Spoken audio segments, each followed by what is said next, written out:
listening to Kingston Community Radio on WGHQ Kingston.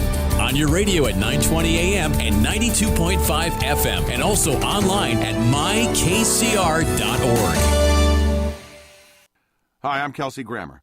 Wounded Warrior Project supports injured veterans by connecting them with fellow warriors, by serving them through mental health and wellness programs, and by empowering them to live on their own terms. No one should face a battle alone. Join us at woundedwarriorproject.org. There was this one time I went snorkeling in the Caribbean when I was a kid. It really just blew my mind. We saw the most beautiful corals. I remember thinking they were waving at us as they moved with the ocean. And then there were all these amazing fish. I'll never forget it. It completely changed the way I look at the ocean. Most of us have a memory of being in nature we'll never forget. Let's protect the world's natural places so more memories can be made for generations to come. Visit worldwildlife.org. Hi, this is Jared Mans from the Spring Lake Fire Department, and I support Kingston Community Radio, and so should you.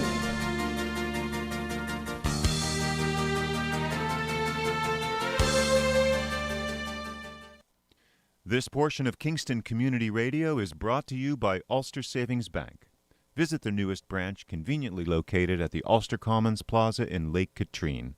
Experience the difference that local community banking offers with the convenience of another great location, easy access, plenty of parking, and a 24-hour ATM. Ulster Savings Bank, invested in community, invested in you. Member FDIC. Okay, we're on. Okay, folks, we're already having fun. This is Thunder Thursday, and you are here with us. I think the operative word in that sentence you said, we were having fun. God, I look forward to once a month is just not enough because I look forward to your introduction. The rolling thunder. That's what I play on my Bose speaker to go to sleep at night, Tony. Right. This is Tony Marmo, and you are Donald Williams this morning. The formal side of me. Formal side of Don Williams. It's a pleasure to be here again and see you. The the Kingston High School standout point guard from wow, that's a lot of years ago. BCSL guard. A lot of years ago. Now, one of my teammates. Yeah. Chuck Jackson, David Jackson, right. Local guy. Right. He's about 6'2", 6'3". Mm-hmm. And when I played for Bailey, I played against him. Now, I'm 5'8". On a good day. But you probably could jump a little bit. I scored. You scored over him? Chuck on me. Wow. To guard me. I scored 24 points, but 14 points in the fourth quarter. Wow. So whenever I see Chuck, I go, I still can shoot over the top. Now, that was before they had the three-point line, I'm sure. Yeah, there was no three-point. You had to make a three-point. We were still shooting at peach baskets, Tony. The old-fashioned way, three-point play. Go to the basket and get hacked. And get smacked. Drove to the hoop, shot over Chuck. He fouled me for the last shot. He did. Ball rimmed out. The ref didn't call the foul. We lost by one. You're kidding.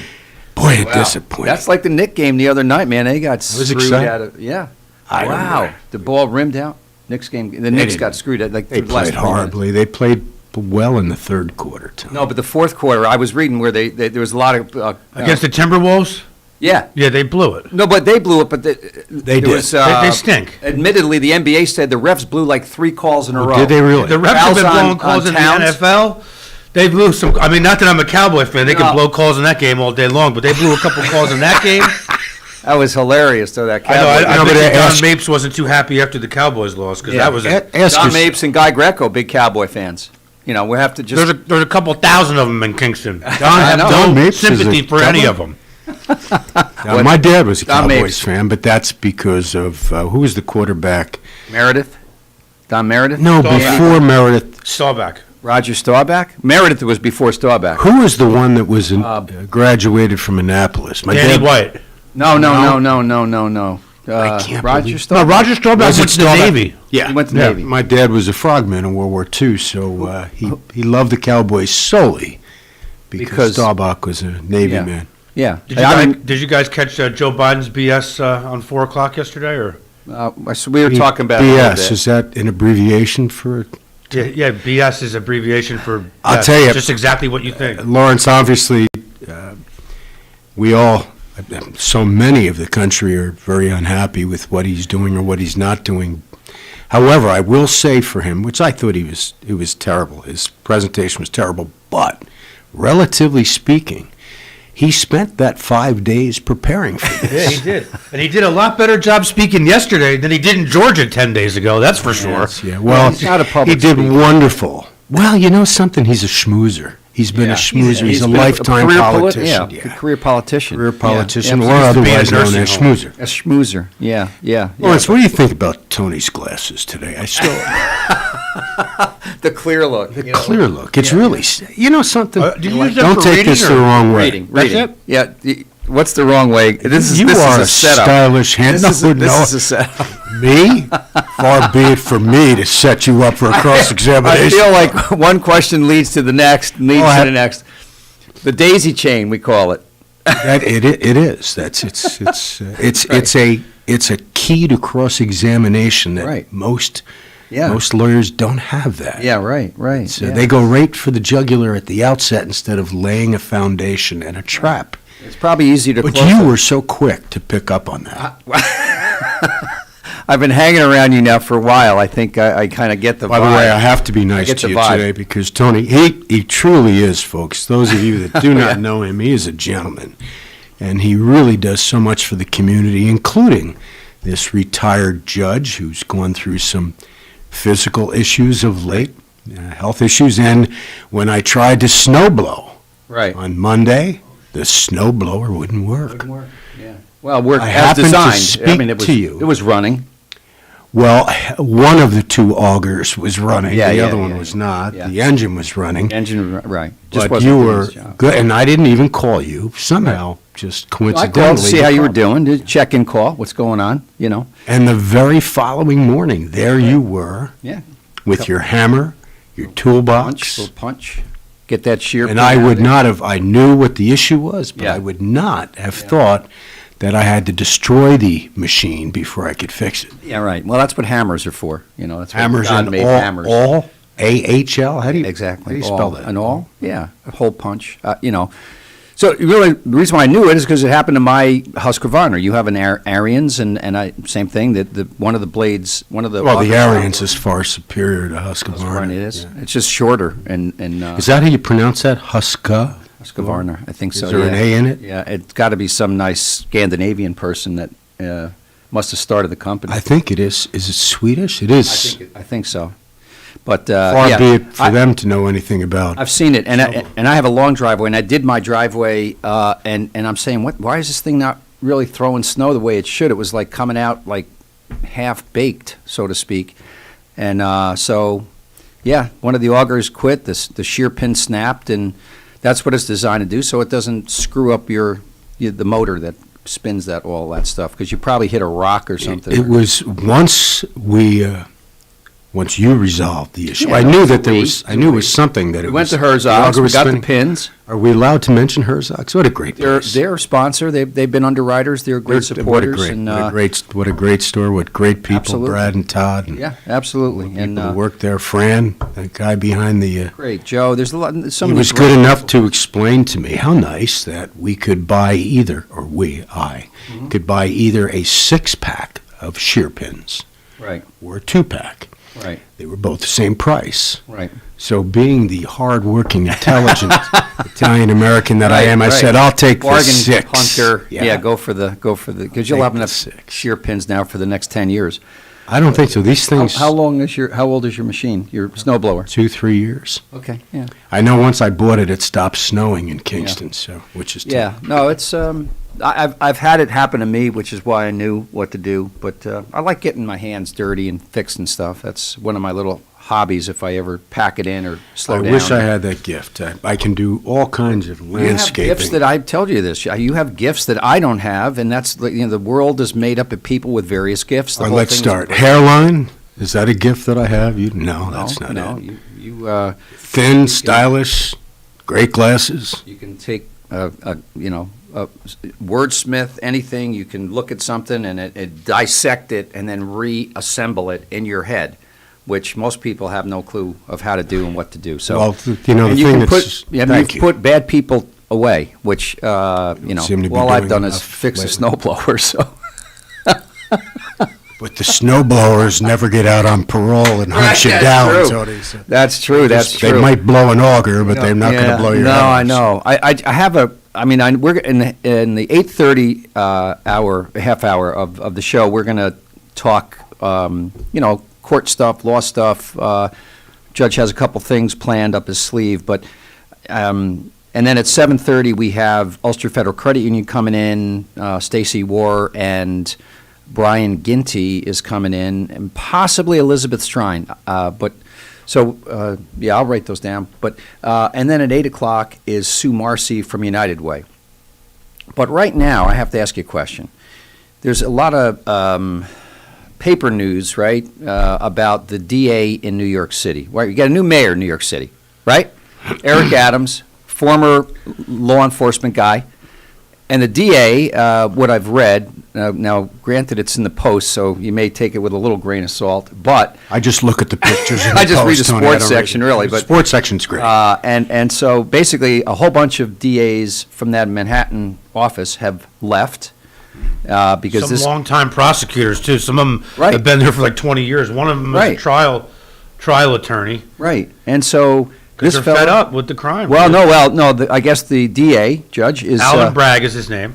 thank you is really kind of soft on all this stuff. Is that a good characterization? I mean, Soft, honestly. Now, you have to remember, as district attorney here, we were pretty hard charging. Yeah. So, Right. Relatively speaking, soft is putting it lightly. Yeah, cream puff. Yeah. Well, all you have to do is, I'm a big believer in history. I majored in history and philosophy undergraduate school. Look at the history of New York City. When we had mayors, David Dinkins and Right. others who were light on crime, Right. the city was not a safe place at all. And I have many issues with Rudy Giuliani, even before all of the stuff that has occurred, but when he took over, he started addressing street-level crime. Clean it up, man. Clean it up. And it didn't mean He got rid of locking all the peep shows in Times Yeah. Square. He cleaned up New York. windshield washers, and he wasn't locking them up. Right. He wasn't. He can't do that. He can tell the police what he wants done. Right. The DA He set has the the tone. discretion. He set the tone, and he had places for homeless. Right.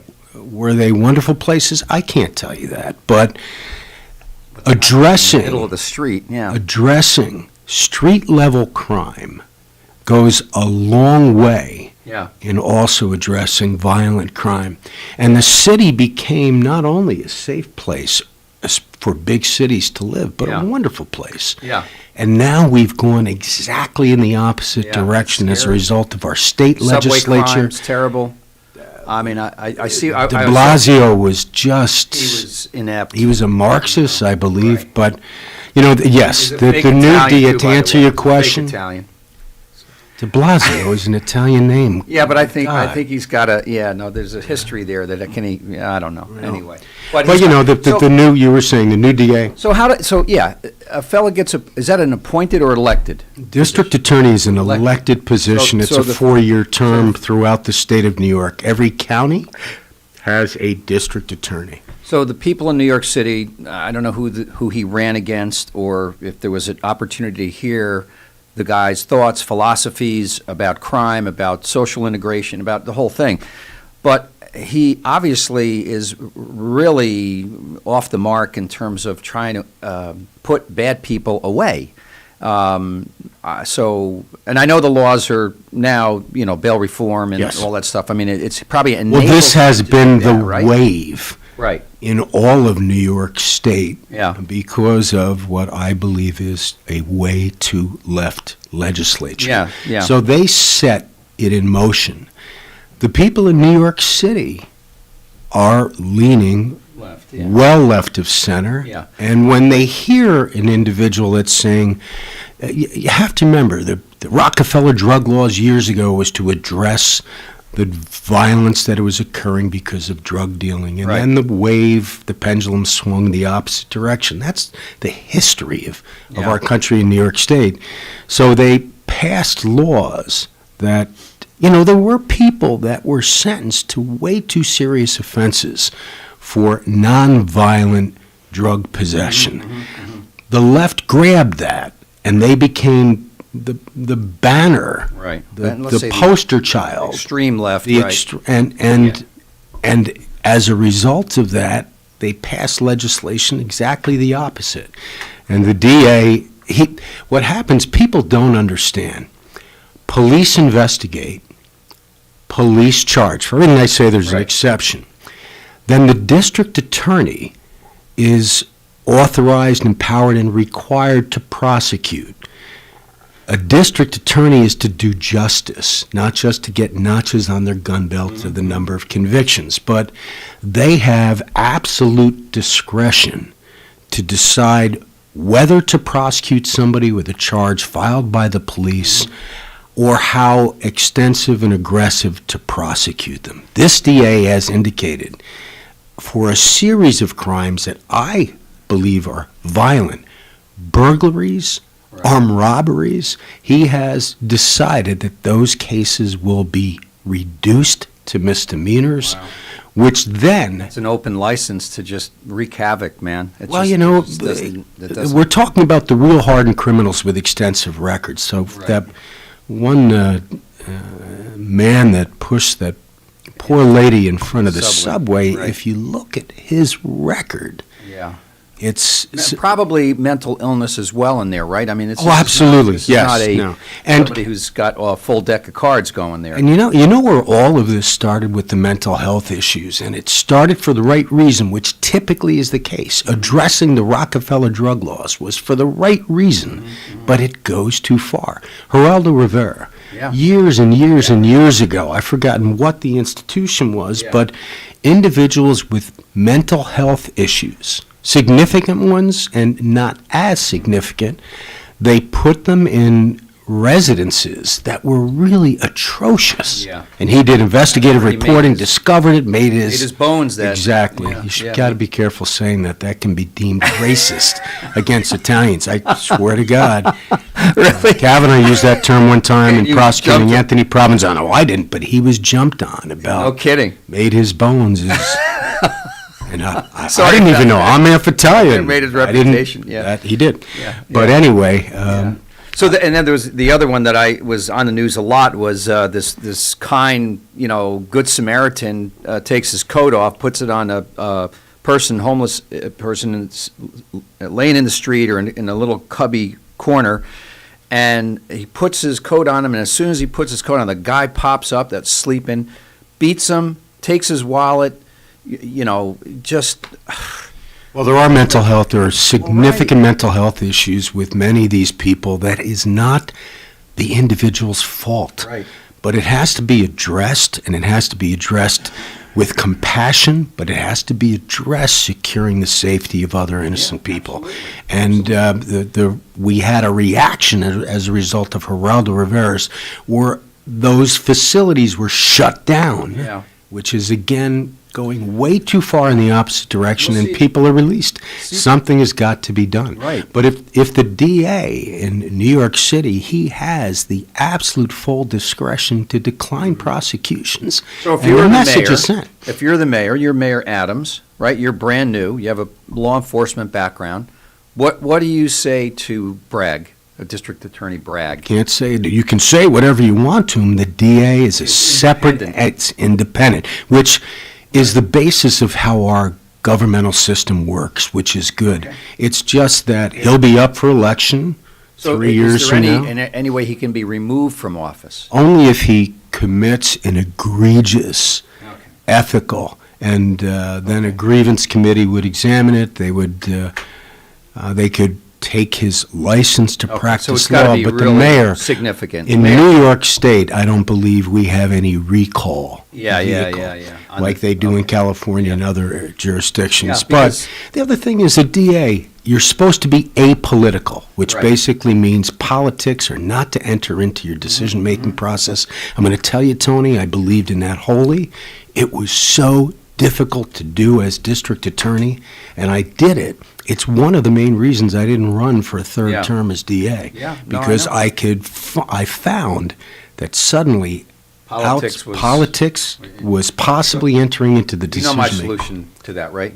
My solution is create a judicial party, right? It's not Republican, it's not Democrat, it's independent of politics. You're running on your own philosophy, and you're not Republican, you're not Democrat. We don't need Well, the politics problem entering. with What's the that problem is with trying to run as an independent without the support of either of the parties. Okay, You're so, facing an Again, but extreme that's- uphill battle. It's a benefit to society to have, I don't enforce law. disagree. I mean, I think the government can fund it. It's just like, it's not a political party per se, but it's not aligned with either of the major parties. So, I don't know. If you're talking about, there are appointed positions. The appellate division, we'll talk about that He's later. still elected. It's just Dave Clegg runs on his personal philosophies. Not that politics entered into anything around here, but I'm just saying. No, it does enter into it here. It does enter. Are you kidding me? Doesn't. Yeah, It's it one of the does. reasons I didn't run for Yeah, my it third does. term. Call up the interview when I appeared in front of Mario and Yeah. Hugh Reynolds one morning, and Hugh asked the question. Yeah. What were the reasons? And there are many It's on reasons. YouTube. It's on YouTube. We can go back and check it out. It was fun KCR, Kingston putting Community Mario Radio. on the spot. It was Right, enjoyable. right. So the let's- politics are, they're there. They're there, unfortunately. I know I won't be traveling to the Big Apple anytime soon. I haven't been there in a couple of years anyway. On top of the pandemic, this stuff is making it really unattractive. Well, the pandemic was that one of the means reasons money. I That means wanted money. to travel to New York City, so Yeah. you would avoid the crowds. But Yeah. but They're the coming problem up is, honestly, and maybe it's just because I'm a small town boy, but it's a little frightening. But you down play in the city big. now. Just ask Chuck Jackson. Right over the top of a So 6'2" Lawrence, guy. we're doing good on Happy Christmas Fund. I know Christmas like almost a It's month. over, it's done with, all the Yeah. money's collected, we're good. Good. Not all of it's collected. Yeah, but you enough know, of it. We I'm not did gonna go really chasing well, and- people around in February, so. We thank our sponsors. I think we have a new sponsor coming up, Underwriter. Woodland Pond is going to be a Woodland Ponds, what a great wonderful place. Great place. Michelle Gramaglia is the, I guess, president CEO. I'm not sure what.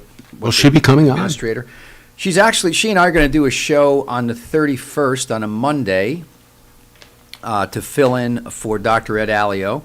And then she's going to be on as a regular guest. That's great. Let me know when she's Yeah. going to be on, because Yeah. I'd like to Yeah, listen absolutely. to it. Yeah, it's great. Well, She's- she'll be on once a month, just rotate her, have her, have We her can- once on with Val, once on with Don. Yeah, we can mix it up, absolutely. So, so that's great, and I go know on. Tom Jacoby, Al DeForest, Dave Lundquist, all those folks were deeply involved. It is Woodland Ponds, correct? It's a retirement? Once upon a Woodland time, Pond. there might have been a CEO. More than one pond? There might have been a CEO of Kingston Hospital that started that idea. Was that I'm you? not sure who that would be. Was that you, Tony? No, yeah.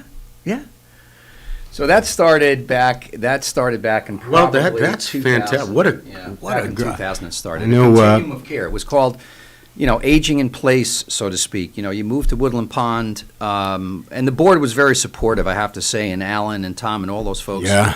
at the time. But that came out of the state had changed the rules and regulations about long-term care beds that used to be only in one, for one specific reason, like skilled nursing facility, you need help with 3 or 4 activities of daily living. That's why you get into a skilled nursing facility as opposed to an assisted living, where it's lesser. And you have both. They have both at Woodland Pond. And it's you can beautiful. move in with no health care problems.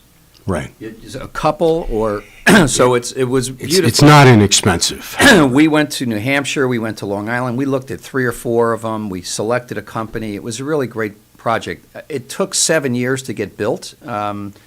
typical for economic development in this county, unfortunately. And so by the time I had left, it had started concept in 2003, but then I think it got approved maybe in 06 or 07. We'll have to ask Michelle.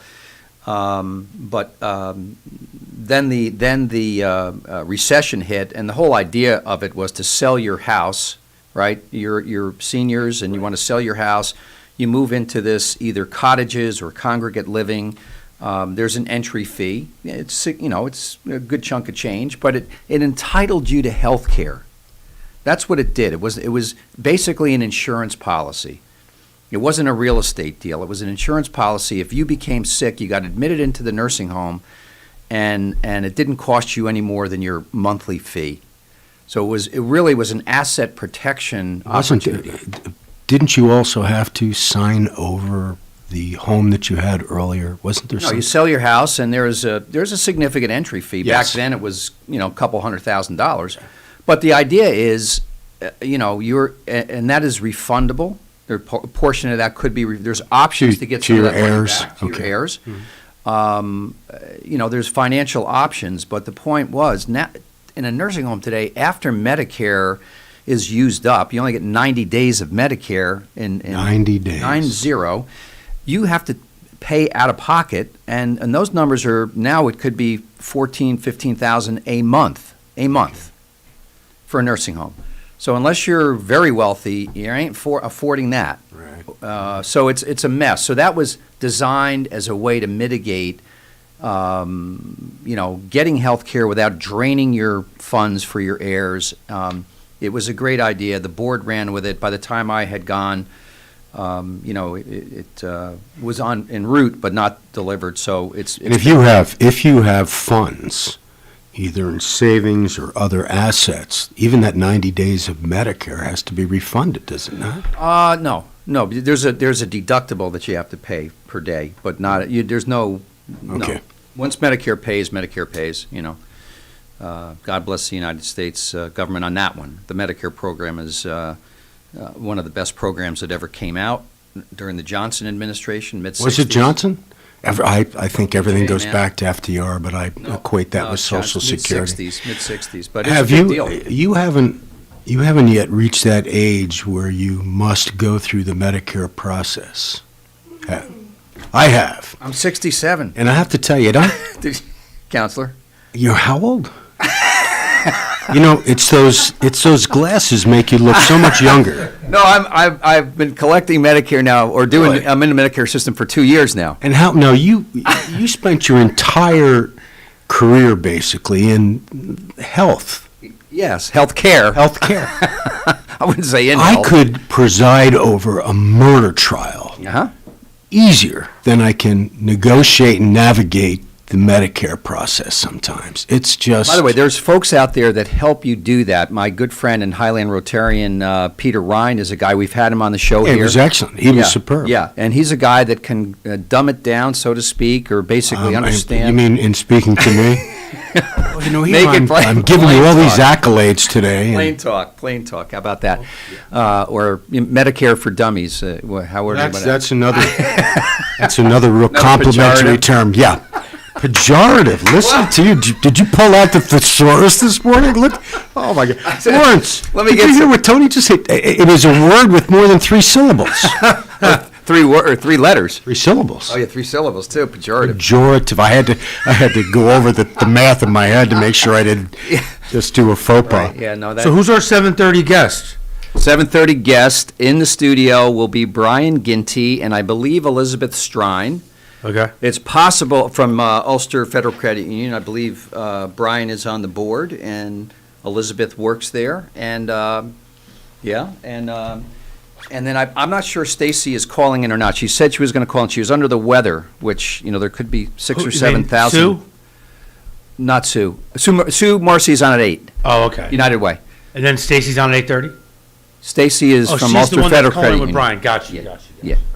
So yeah, we should have a good show. And Is that a pen or a rocket ship? How do you lift weights just to carry that thing? Look at the size of it. No, that's the one where you could.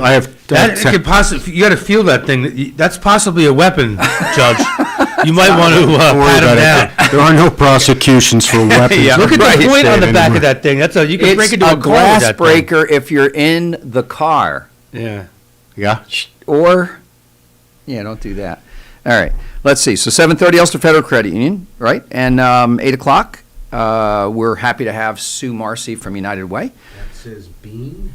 That says Brian. Brian, okay. And that says... Glasses, Judge? You might need to borrow his glasses. Want these cool glasses? No, I care not. No, are they off the cameras down, I'll try them on. Or are they prescription? No, these are drugstore glasses. Yeah. They're 150s. They're 150s. So that's magnification. Right, 200, okay. 250. I don't know. What do they cost? Like $10?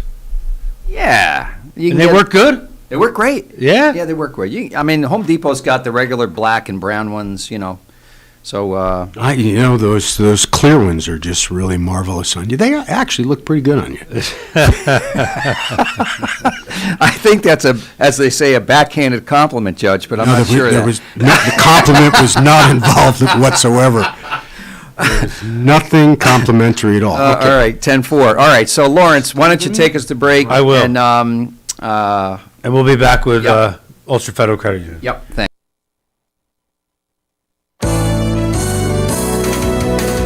You're listening to Kingston Community Radio on WGHQ Kingston.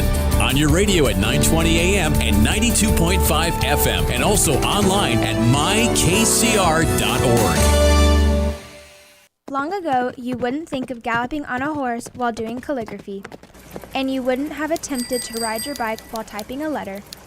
Yet you think you can safely operate a multi-ton vehicle while texting? Behind the wheel is no place to multitask. If you want to BRB, drive now and text later. Lives depend on it.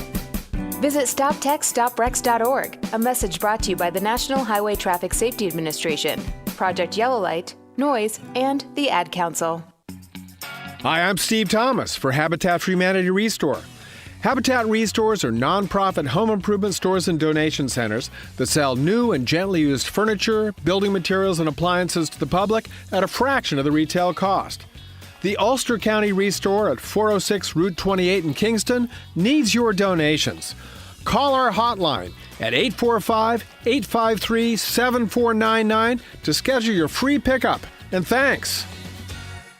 January is National Blood Donor Month, and Dunkin' Donuts and the American Red Cross are teaming up to honor blood donors who make a difference. This is Donna Morrissey of the Red Cross. All those who come in to give blood in the month of January at a Red Cross blood drive will receive a $5 Dunkin' Donuts gift card. It's one way we can say thank you for being a hero to patients in need.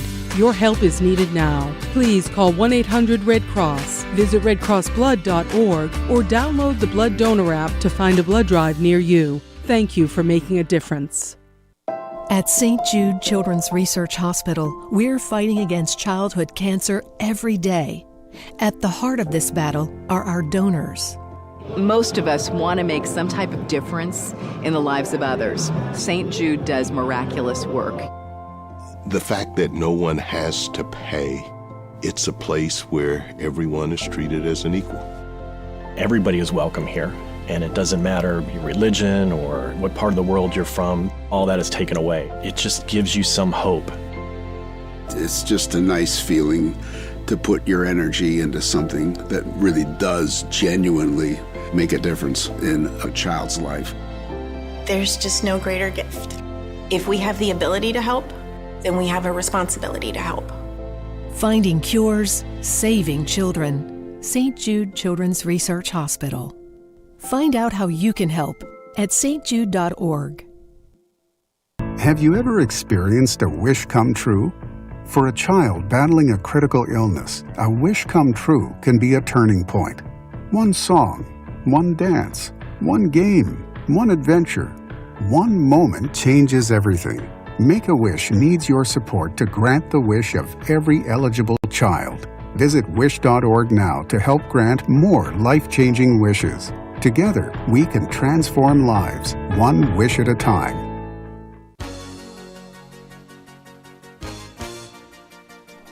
Hi, my name is Jackie Levezzo. I'm from Lake Katrine, and I support the Kingston Community Radio because it is an invaluable resource to the community and its residents.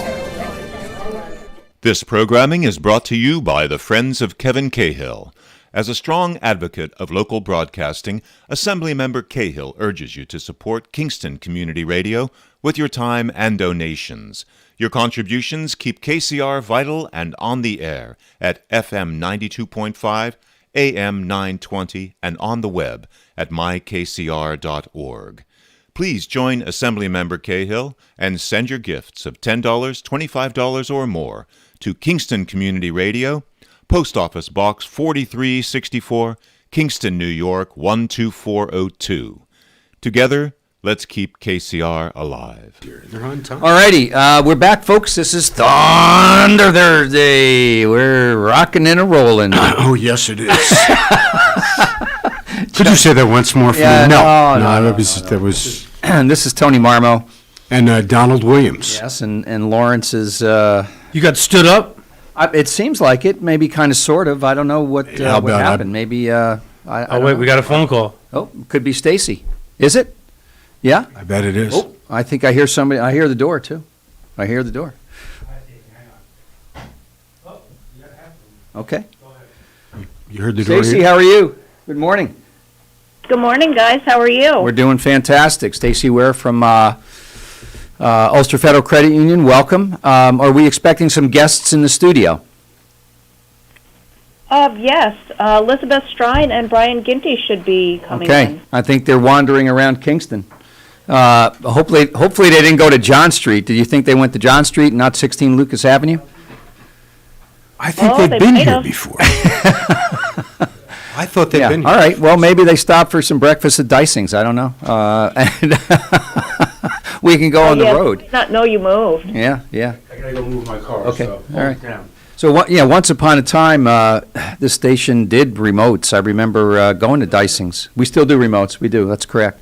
But we do? Well, we have. You do? Well, we could. We can do that. Well, we go to our friends at.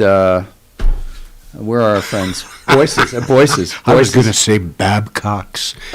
Boyce's That Dairy. dared me. Boyce's Dairy for the Happy Christmas Fund. So, Stacy, how are you doing? What's going on? Happy New Year and healthy New Year, and all is well? Yeah, Happy New Year. Yeah. Oh, everything's going pretty well so far. I've been fighting a cold on and off since just after Christmas, though, so that's Right. kind of... You and 7,000 other people in Ulster County. Have you tested, Stacy, or are you waiting for the federal test to come out sometime in 2023? So, no, I did go get a test probably 2 weeks ago when I first started getting sick, and it was negative. Oh, great. Do you have any... a sinusy thing, and it came back again. Yeah, well, it's that time of the year. Plus, the temperatures are variable, fluctuating right? Yeah. so much. That's really hard to try to navigate that. So A friend of mine has sinus infection, which obviously mimics COVID symptoms, and I think tested like 6 times. And I said, okay, I think that's probably enough, right? I mean, but that 7th time could be the time. Could be the charm. But then if you test, and it comes back positive, you're gonna can't quarantine. do anything. You quarantine You're gonna hang out and be live in a cave. And what for a is while. what is Governor Hochul? What is she saying now? How long do you have to quarantine? I think it's 5 if your symptoms are declining. I think that's what it is these days. It's changing. And that's much better because it was 10 or 14 10 days. at I the mean, that's beginning. how could the credit union, for example, operate if you've got people shutting down for 10 days? They can't come to work. A lot of, I can't imagine small businesses. Yeah, it's not too bad actually. We share staff between branches when we can, and there was a point when you couldn't do that. You had to we kept the branches separate at the beginning of the pandemic. Correct. And then we went half staff, so half of our staff was working home for a part of the week, and then the second half of the week you'd come in. And then that way we were trying to keep, people healthy. And at that point you can only run the drive-through really because you don't have enough staff for people to Right.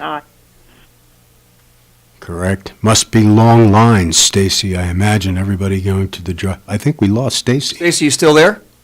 Yeah, I'm still here. Can you hear me? Okay. Yep. Yes. Yep. Yeah, I mean, look, businesses have had to adjust, and still to this day, I mean, we're seeing the remnants, not remnants, but the actuality of declines in service because businesses don't have enough staff, right? I see Boydston's restaurant just shut closed, down, and right. I know Kennard has struggled getting people in. Everybody's struggling, right? I mean, it's And the other problem is, and I know that this is not dealing directly with the credit union, Stacy, but how can business owners understand what the CDC's guidance is? It changes every time I hear Dr. Fauci. There's a change in what we have to do. I can't keep track of it, so. Well, and that's part of what I do here is try to keep staff updated and keep members updated on the website and things like that. What's your position there, Stace? I think that's a big reason why there's so many people who just aren't buying into any of this because they say everything changes so often. Mm-hmm. But I think they don't realize is things change often because nobody really knows what's happening. This is a new thing. Right. And as they learn new things and things change, they have to update you. Well, the problem, Stacy, is at least for the general public, and I'll include myself in that, when you listen to the president, when you listen to the CDC people, had they, from the very beginning, set the tone to say, look, we're going to do our best here, but this is constantly evolving, constantly changing. Or devolving. Or devolving. Instead, they've come out with such certainty about you must do this, this is mandated, that's Purple mandated, mask. and I am the science. Yeah. When I say something, it should be worshipped. Instead of doing that, had they come out from the very beginning and asked for patience of the public by saying there are going to be changes because we're constantly learning, this is new, but they didn't set that tone. Instead, they decided to spend their time throwing out first pitches in baseball games and doing the circuit. All kinds of stuff. Yeah. So how is generally the credit union doing? Ulster Federal Credit Union's been around for a long time. Thank you for being an underwriter as well of KCR. We appreciate that.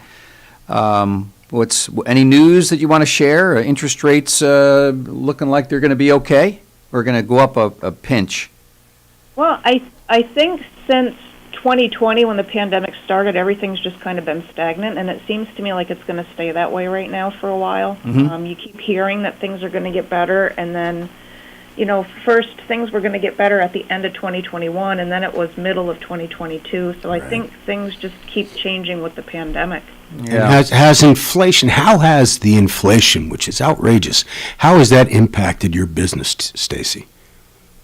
I don't think it has very much. The only thing that I can say that I notice, and I'm not as much involved in the asset and the liability and the budgeting part of the credit union. I'm starting to get involved in that, but what I can see is that people don't seem to be very confident in the economy, and we have a lot of people who have very high savings balances right now. People are not taking their money out. Right. My savings is going up dramatically, and I just have a fear. I have a fear of leaving it all to my kids, who I don't see. But Stacy, when you could always buy a new snowblower. Yeah, that's an inside joke, inside story, Stacy. We won't bore you with it. Thank you, Tony. I just bought a new snowblower, and it stopped snowing, for God's sake. Stacy, when the feds, and obviously the feds are going to increase whatever the interest rates, whatever they do, when that happens, if, for example, they raise the interest rates by 0.5 point, how does that impact what you have to do with the credit union? What kind of an increase does it occur for your ability to give out loans or mortgages? Multiplier. How does it multiply? Thank you, Tony. So mortgages, we actually have a vendor who does our mortgages for us just because we don't have a big enough staff to do that internally. But those change kind of like the news on the pandemic from minute to minute. You never know what the mortgage rates are going to do. But if rates go up, then likely our savings rates will go up. Savings rates all. Typically, when that happens, loan rates go down, but everything's just been so upside down. Loan rates are fairly low right now. Savings rates are low, so I don't know what it's going to take for things to kind of get back on track. So if the Feds I probably misunderstood that. If the Feds increase, like a 0.25% or 0.5%, quarter or 0.5%, loan interest rates go down? That would be the opposite, wouldn't it? Well, you're talking about mortgage rates, right? Mortgage as opposed to or personal loans, lending. Yeah, Stacey, you're the finance person here.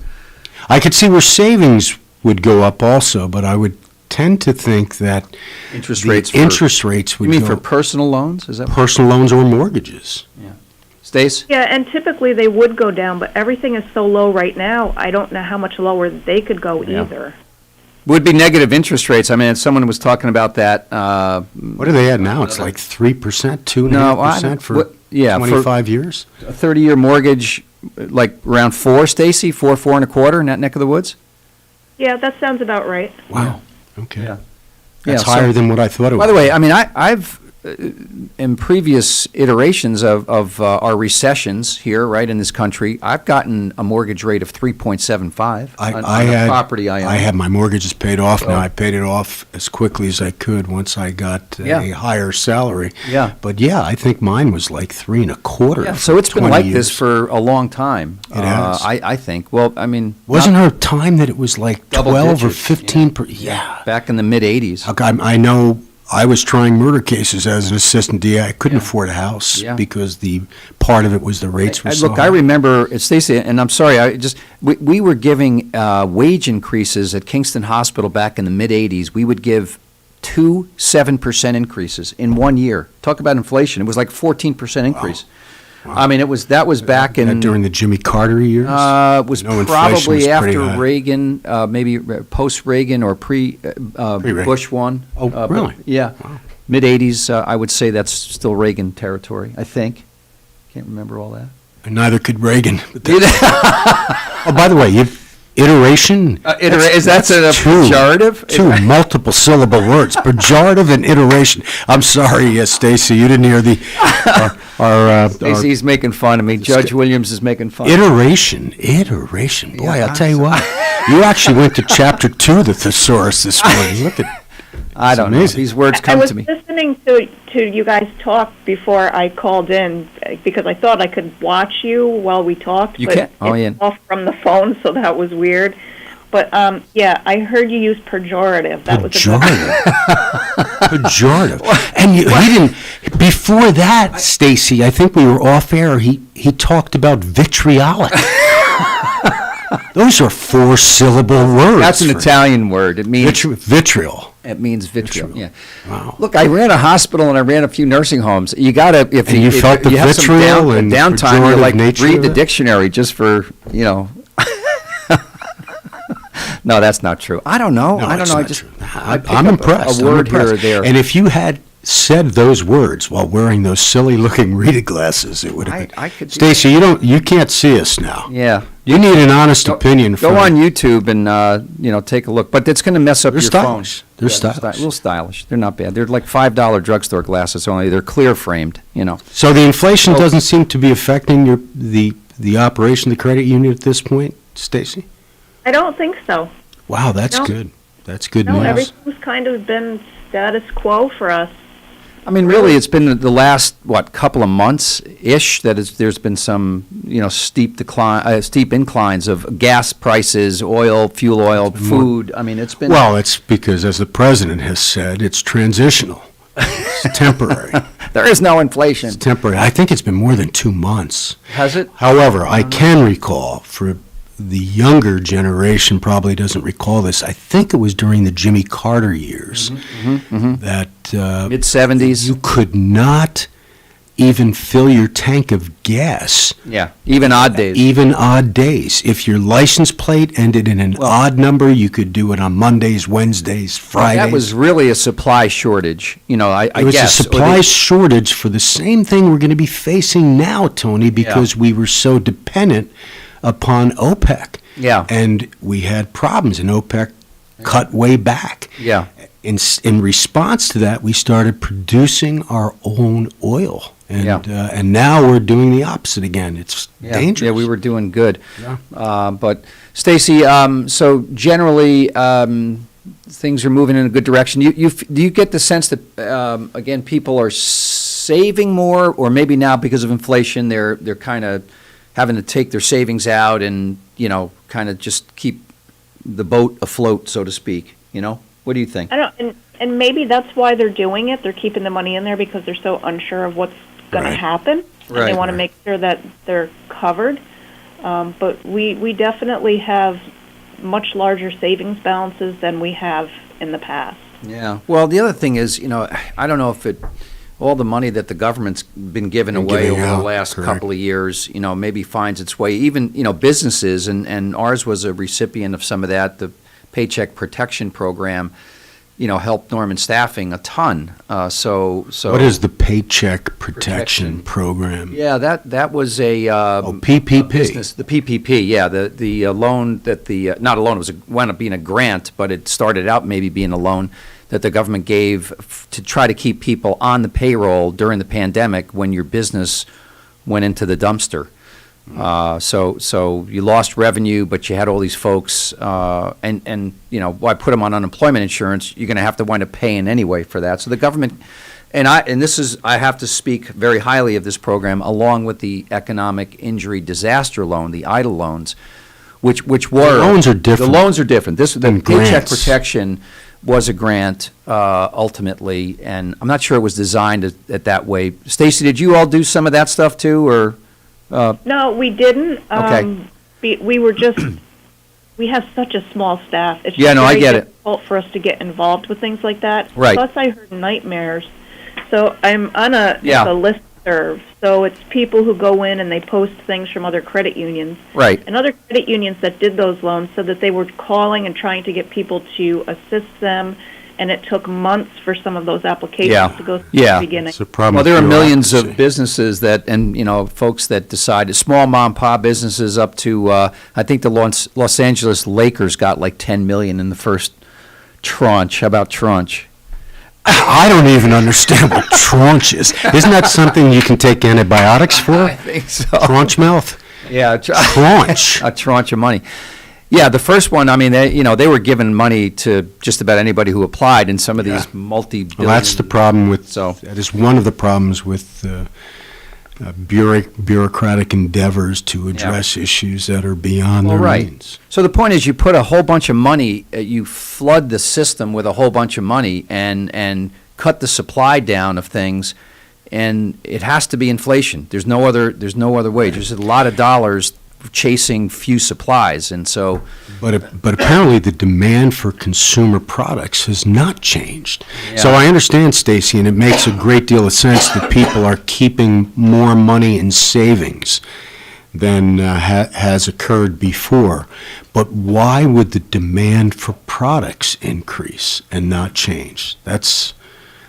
People get bored. I don't know. Or people are tired. They're tired of tears. They're tired of all I don't the know. mandates. What do you think, Stace?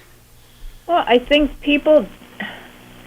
What did they call it? They call it COVID exhaustion or something like that. People are just tired of it, and they want it to go away. They want some kind of normalcy, and I think, you have people that have all those shopping issues where they like to go and just that's all they do is shop. Right, so and especially with. That makes them feel better to buy things. Especially with what's available online. It's amazing. I'll order something. I love supporting locally. But I'll order from Amazon, and they deliver it the day before I ordered it. It's amazing. Yeah, right. They know what you want, and they send it. It is amazing. It's a whole change of how we interact with retail, and it's just a gigantic change. So, Stacy, what could because I will continue to consider you folks as a small local business.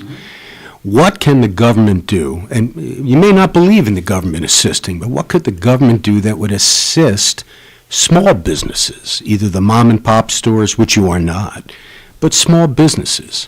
What right now do you think could occur that would assist you to get back to regular life? Well, I guess I wouldn't put the credit union in with the small mom and pops. Right. I mean, people come in here, they cash their checks, they deposit, they open CDs. If they need a loan, they get it. Car loan, whatever. Credit card, whatever. We kind of stay small. Right. How could we grow? I don't really know the answer to that. That's a question that we ask internally every day. Right. And what is the thing that's said a lot is you could throw a stone from our parking lot and hit another financial institution in any direction. There's a lot of competition, like and I churches. think that hurts us. But we hold our own, and our members love us, so that's a very good personal. thing. As far as the mom and pops, I honestly don't know what they could do, and I personally don't think throwing money at people is an answer. I don't know what the answer is. Maybe people need to really sit down and logically think about what's going on and come up with an actual plan. Instead of just saying, hey, let's just throw money out there. That'll fix everything. Exactly. It unfortunately, it appears that today the answer with our government is just to throw money. I mean, even during the president's remarks yesterday, he criticized some local school districts for not using the money that's been given to them already. Well, then don't give the money unless there is that there are standards have to be followed. So that's an excellent point, Stacy. Stacy, should we put an all-points bulletin out for Elizabeth and Brian? Well, I just got an email from Elizabeth about a minute ago. Yeah. And she said by the time she found the email with the address in it, a film crew had taken over all of the parking lots, so they gave up. A film crew? There's a film crew outside. Yeah, they're coming to do here for us. We're going. The life story of Anthony Marlowe. No. No, Boy, there's been a lot of film crews. They think we're Starsky and Hutch, I think. I take it the film crews that have invaded our community, Stacy, are not coming and asking for business with the Ulster Federal Credit Union. That's unfortunate. Yeah. There should be a requirement that if outside people come in and change the way we're living here, that they must support local businesses. A couple weeks. I don't know. Have Lawrence, you tried what's going on outside? Film crew? Yeah, they're shooting that movie. I think they're done. They're almost done wrapping it That up. same, Pretty Little Liars. That show with Nicole HBO? Kidman. Yeah, Nicole Kidman is staying in the Kinsley. Oh, no kidding. Right on John Street. No. I can't afford to buy a drink at the Kinsley. Dude, the rooms there are like $4.50 a night. Apparently, they're really nice, though. Get a loan at Ulster Federal Credit Don, Union. have you been in La Canard on Thursday since our friend left? Once. Stacy, La Canard happens to be a restaurant that Lawrence and I love. They have a I do love it, but I don't go there much anymore because Diane's not there. Diane's not there. Yeah, but the food is so good. And The food is good. Elvis is still there. Elvis is there, and most importantly, Jean-Jacques' wife is there, who happens to be the She's sweetest not the human one being. cooking, though. But she'll sit occasionally with you at the bar, and Let's let oh, Stacy, I'm go. sorry. Yeah. Stacy War from Ulster Federal Credit Union. Thank you for being on today. Thank you for being underwriters for KCR. We appreciate your support. Say hi to Bill and the rest of your staff. You all do some great work for our community. Thank you for serving. Thank you, Stacy. I appreciate it. Thank you for having us on. Yep. All the best. All right, you too. Bye-bye. All right, real quick announcement. Uh-oh, Judge, don't fall backwards. I hope that wasn't my back. It just made that noise. Okay. You're We don't have chair insurance L5, here, so be careful. That's called lumbar 5 and 6 down by the bottom. Yeah. Okay, so 5 and if 6. you're interested in German food, on Saturday, this Saturday, the Monencore Damencore is sorry, having what is a it winter again? Wurst Fest. Oh, cool. How clever. Damencore, yeah. Monacore, and what is If you're that? looking for some schnitzel, It's like I think it's males and females. I was just about to say something. Thank Not sure. God I still have Well, no, some you can say respect. it, It's just, clean out your locker. It's the equivalent to the Ulster County Italian American Foundation, only it's been around since 1868. Now, where? It's on Greenkill Ave. Oh, Yeah. I've been You've there. been with, there. I What's went the there German with spot? Bob Zentner. He took me there. What a 37 great Greenkill. place. So this Saturday, if you want to get some good German wurst, they have a takeout deal that's going on, and you can get a wurst platter for two wurst for $15, one wurst, which is worst, I don't know, for $13. Choice of bratwurst, Weisswurst, and Weisswurst. Is it Weisswurst? But I think How do they you- say Weiss. Do they say Weiss? It's a W is a V, I think. You know. Weisswurst, then. Weiss. But that would be Weisswurst. Vice versa. Vice Okay, versa, this is, then, yeah. this is getting like Abbott and Costello here. So if you're interested in doing this, support Monocore, Domincore, and get some good food, you can place the orders with Marion, 546-3534. And can you have takeout, or do you eat It's it all there? takeout. So I How believe great it's is all that? takeout. It's What, all this is takeout. Saturday? This is this Saturday. Orders and payment are required by Wednesday, January 12th, but you know what? I'm sure they'll do that. What's today? Today's the 20th, but I think they're still going to let you do that. Is there a website, Tony? or- No website. I think you can call 546-3534. That's 546-3534. There's an 845 area code, but it's excellent food. I think Leanne, who is primarily German, she and I have been there. Leanne, your wife, and Leanne, the missus, yeah. And so, we It's might a- do it's this. a We beautiful actually might place. do this. Because what the heck? What's worse than German food? a co-host using the terms itinerant, pejorative, and vitriolic. It's amazing. Right. Or tranche. How about tranche? Tranche is not- You don't like that one word. syllable, Tony. You were, Yeah. you were hitting those 4-syllable words today. It was so impressive. All right, Lawrence, Vitriol. take us out of our misery to break. We're going to come back with Sue Marcy Long from ago, United you Way. wouldn't think of galloping on a horse while doing calligraphy, and you wouldn't have attempted to ride your bike while typing a letter. Yet you think you can safely operate a multi-ton vehicle while texting? Behind the wheel is no place to multitask. If you want to BRB, drive now and text later. Lives depend on it. Visit StopTextStopWrecks.org, a message brought to you by the National Highway Traffic Safety Administration, Project Yellow Light, Noise, and the Ad Council. This portion of Kingston Community Radio is... There was this one time I went snorkeling in the Caribbean when I was a kid. It really just blew my mind. Most of us have a memory of being in nature we'll never forget. Let's protect the world's natural places so more memories can be made for generations to come. Visit worldwildlife.org. This is the story of Daniel, who was born 2 months early. His lungs weren't ready. His heart wasn't ready. His parents could only hope that one day he would leave the hospital healthy, and they would all live happily ever after. Daniel's is just one of the more than 500,000 stories of babies born prematurely last year. You can help the March of Dimes stop premature birth and bring more babies home healthy. Learn how at marchofdimes.com. Working together for stronger, healthier babies. Everyone is talking about healthcare these days. America spends twice that of other developed countries on our healthcare system, yet our health ranks near the bottom. How can we stop spending so much and getting so little? By shifting to a system that gives more patients access to strong primary care. Primary care can help make America healthy again. To learn more about the benefits of primary care, visit www.healthisprimary.org. This message is brought to you by America's Family Physicians. Hi, this is Winnie from the Rosendale Seniors, and I support Kingston Community Radio, and so should you.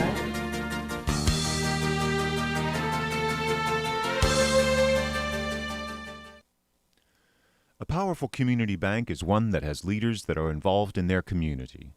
At Rondout Savings Bank, they invest in the success of our community by working side by side with local people and local businesses.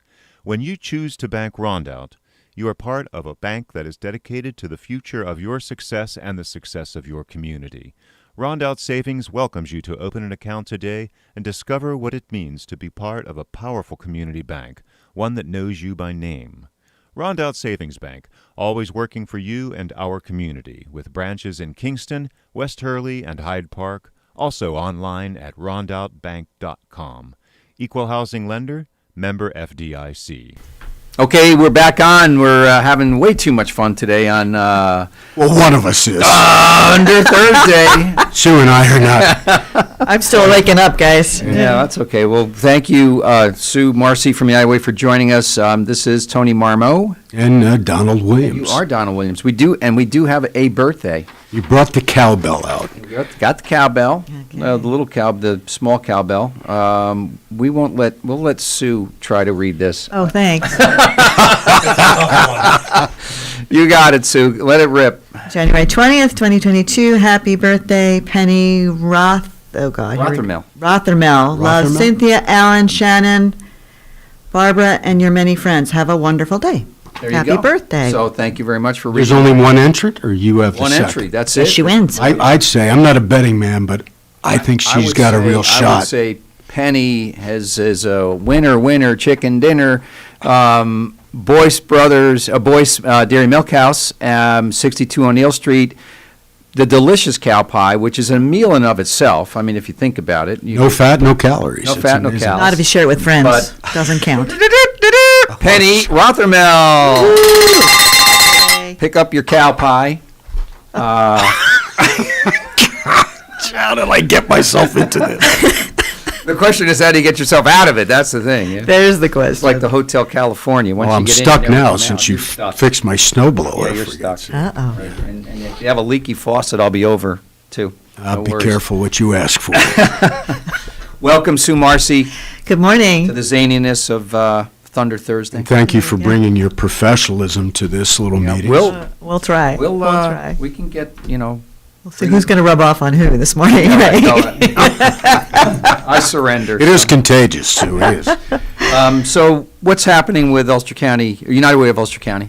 Well, the exciting thing that's happening right now is we're gearing up for our free tax preparation service. Ooh, okay. We have a temporary person who's taking over the scheduling and reviewing all the intake documents. And what we offer is a service for folks whose household income is below $57,000. So it's a free service. It's volunteer driven. We have 6 volunteer tax preparers who've been with us for several years now. So we have a really strong core team. And last year, we, of course, because of COVID, had to pivot to everything. We used to do it on Saturdays in the office, and last year we had to pivot to virtual because of the pandemic, and we found it was actually easier for the preparers. They had more time, and it wasn't so much pressure having somebody watch you while you were trying to go through the documents and prepare the returns. And our clients loved it, too, because they could just drop off their documents, and then we would scan them and send them securely to our preparers remotely, and they would all return. And then what happens, they're all IRS trained. It's a program they do online, and we also have some volunteers from AARP who go over the current tax laws with us, so we're all up to date and whatnot. Not me, I don't do taxes. I just do logistics, thank goodness. So household income of 57 or individual income of 57? If you're filing jointly, it's household income, 57,000 or lower. Okay. All right. So, If you're filing singly, is it the same, or? It is, just because we just have one threshold. It's that is trying to get folks to be able to take advantage of the earned income credit and any child care tax credits. Has a child care tax credit, is it still in existence? I thought it had lapsed. No, there's still a credit. The advanced credit lapsed. Not a check. It's a credit for taxes that you are filing for. Well, you have to have an income in order to receive it. I'm not sure the exact details. As I said, I don't do the taxes myself, but there's a credit for folks that have children in the family and the head of household and what have you.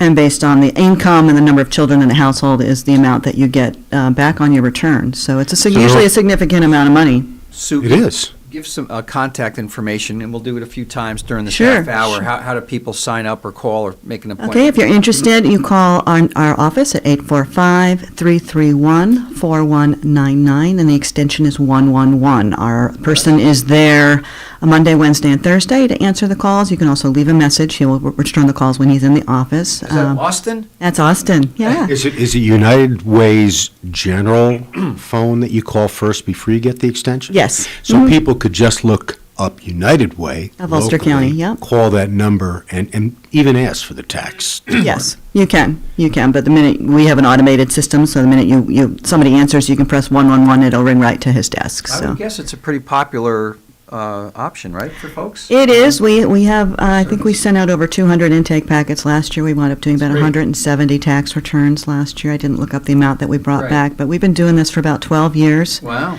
Now, coordinating the service, working with, originally with folks from AARP, and now we have our own volunteers that coordinate it, but we also have one of our volunteers is the lead instructor for AARP, so he's been fabulous to have on the team. Bill So Toole. seniors also, that really Did a is lot of seniors fantastic. last year.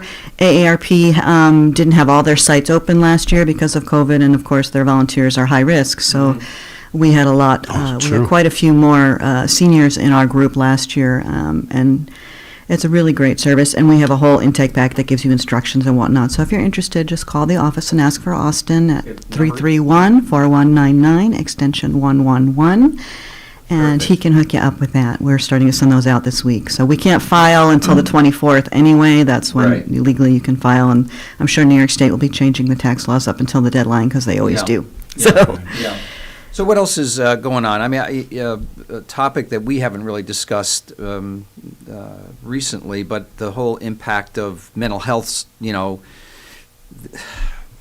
pandemic on top of stressful life anyway, right? Are you seeing that, and maybe some of the not-for-profits that that United Way supports? What are some of the thoughts or programs that you're aware of out there? In mental health services. Yeah, well, there's a lot going on. Obviously, the normal stresses of the pandemic on someone who has a healthy home life and whatnot is hard enough.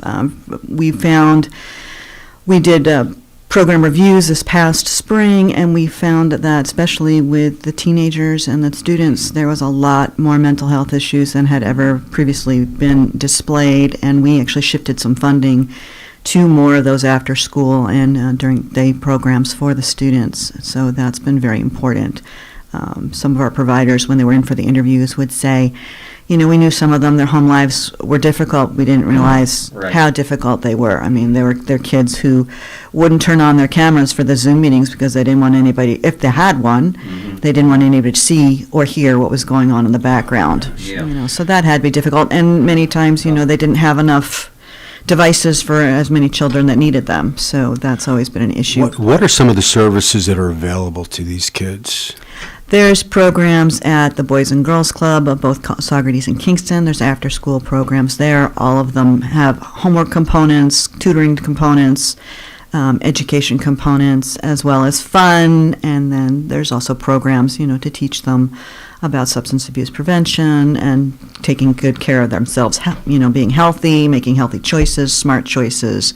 And there's leadership training as well. So. That's Boys and Girls Club? Boys and Girls what Club. other organizations? Center for Creative Education. And what is that? Center for Creative Education was founded by Ev Mann and Drew Andrews. They're known, I think, mostly for the dance and the drumming that they do, but there's a lot of life skills going on in that building. They do homework. What is the building? Where is that? It's the new, oh gosh, you're going to ask me that. It's the new building that Repco just built. They just moved. What street's that on? Yeah, I'm not- Cedar? Is that Cedar? so. Yeah. Oh, yeah. On Cedar Street. I forgot. Yeah. It's Good Where the bowling alley used location. to be. Yes, It's a exactly. great- Forgive me. I know I can't think of Energy Square. It's Energy City Square. Old 300. Drew's going to kill me. I Energy know. Square. No, I never bowled 300, Tony, but thank you for a good location. It is. It's a great location, and in addition to the dance classes and the drumming and other music things going on there, it's all about teaching kids life skills through the arts and also being a resource for them. I mean, all of these programs that work with kids they're all mentoring the kids in some way. You might think, Sue, what does dance or drumming have to do with life skills? Okay, well, they have to show up on time. Discipline. The discipline. They have to practice. They have to be courteous to each other. They have to listen. They have to follow directions. So the kids think they're having fun, and they're actually learning skills that are going to be useful. Those requirements are in place. That's Yeah, Fantastic. no. Because I wouldn't immediately think dance and drumming that they're also going to be teaching, but you're right. Yeah. It's you have to be there. But what happens if they don't? They're just out of the program, and then They what are. happens to those I'm not sure what the procedures all are. Each program's a little bit different, but they are mentored and they're taught. If you don't show up, you don't get to come to the performances. The Is there the something like that performing is the available best part, right? Is there something available for the parents also? Absolutely. They have courses, they have classes for adults, they have classes for kids, they have classes throughout the day, after school, of course, and in the evening. I'm sorry, Sue, what is the name of it again? Sure, it's the Center for Creative Education. It's at Energy Square in Kingston, and it's a great program. And I believe Energy Square. Yeah, the website the is... building is, yeah. The website is CCE4me.org.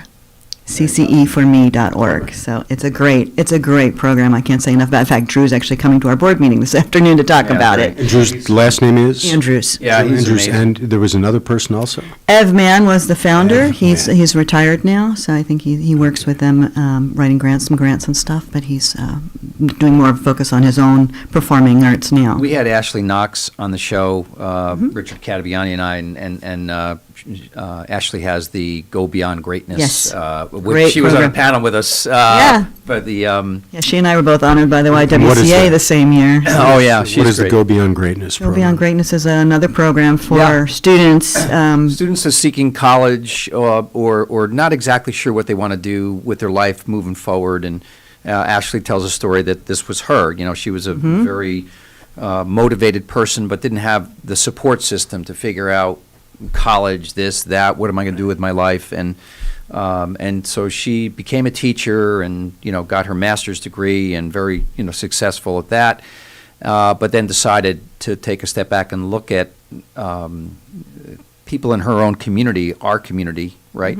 That didn't have the ability to talk to somebody, the counselors, school counselors, this, that, the other. So she started this program called Go Beyond Greatness, 501c3 not-for-profit, and she's a great resource to this community and knows the folks at CCE well, obviously. Yeah. In fact, I think she was an original, one of the Pook drummers. Could very well When she be was the like, I percussion don't know. orchestra of Kingston, Pook, When yeah. she was like 14 or 15. I'm sure she So, was. Yeah, she's Ashley's a role amazing. model for a lot of folks. She is. She is. Great. I think you mentioned you might be bringing her on. Yeah. These Thursdays. Yeah, I'd like absolutely. to meet her. That's Yeah, right. she's Don't put me on at the same time. high energy. Yeah. Yeah, Tony and I were on a panel recently at the yeah. Ulster Leadership Institute, and Ashley was like quoting things on her phone. Yeah, And yeah, I'm we like were writing notes as she's They're like, speaking, you know. so it's fun. She's Yeah, great. I used to was like speak to Ulster scrambled eggs, leadership. but- what's Yeah, that? I used to speak to that. I think they're going to Yeah. ask me again. It was enjoyable. What a great Yeah, group. Ingrid Kulik, they do a great job, Chamber of Commerce. So what else is going on? I mean, United Way is kind of like the conduit for service providers, right? I mean, We're a community convener for sure. Exactly. Yeah, I mean, yeah. you bring folks together, you bring needs and services, right? You kind of combine. We do. We fund programs that address the needs in the community, and we're small enough to be flexible that we can respond to community needs and sort of direct funds as they need to go.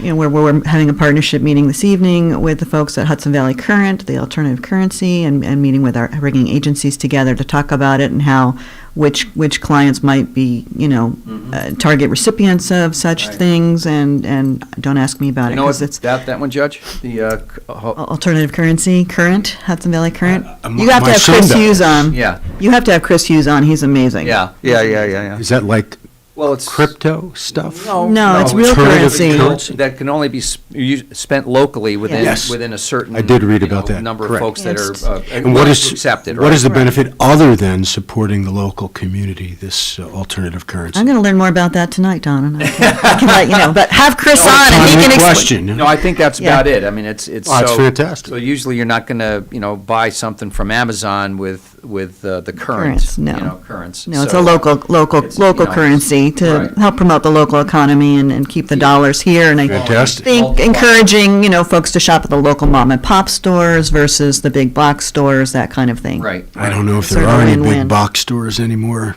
locally. There's a but few. that's- There's the big hardware stores and such, but Yeah, right. Lowe's and Oh, Lowe's and Home Depot. Yeah, so- Not Herzog's, local Yeah, local yeah. people. So Well, the other thing we're going to be doing this year, Tony, is we'll be recruiting more volunteers to do, it's our year to do site visits to all of our programs. So of all of the 33 programs that we fund, we have volunteers go and meet with the folks, and if we can't meet in person, we'll meet via Zoom to ask the program directors and the program coordinators, questions about the program. Are they doing what they said they were doing? What sort of barriers have they encountered? So some accountability. Absolutely. Every single program has an evaluation piece. We look at all those things.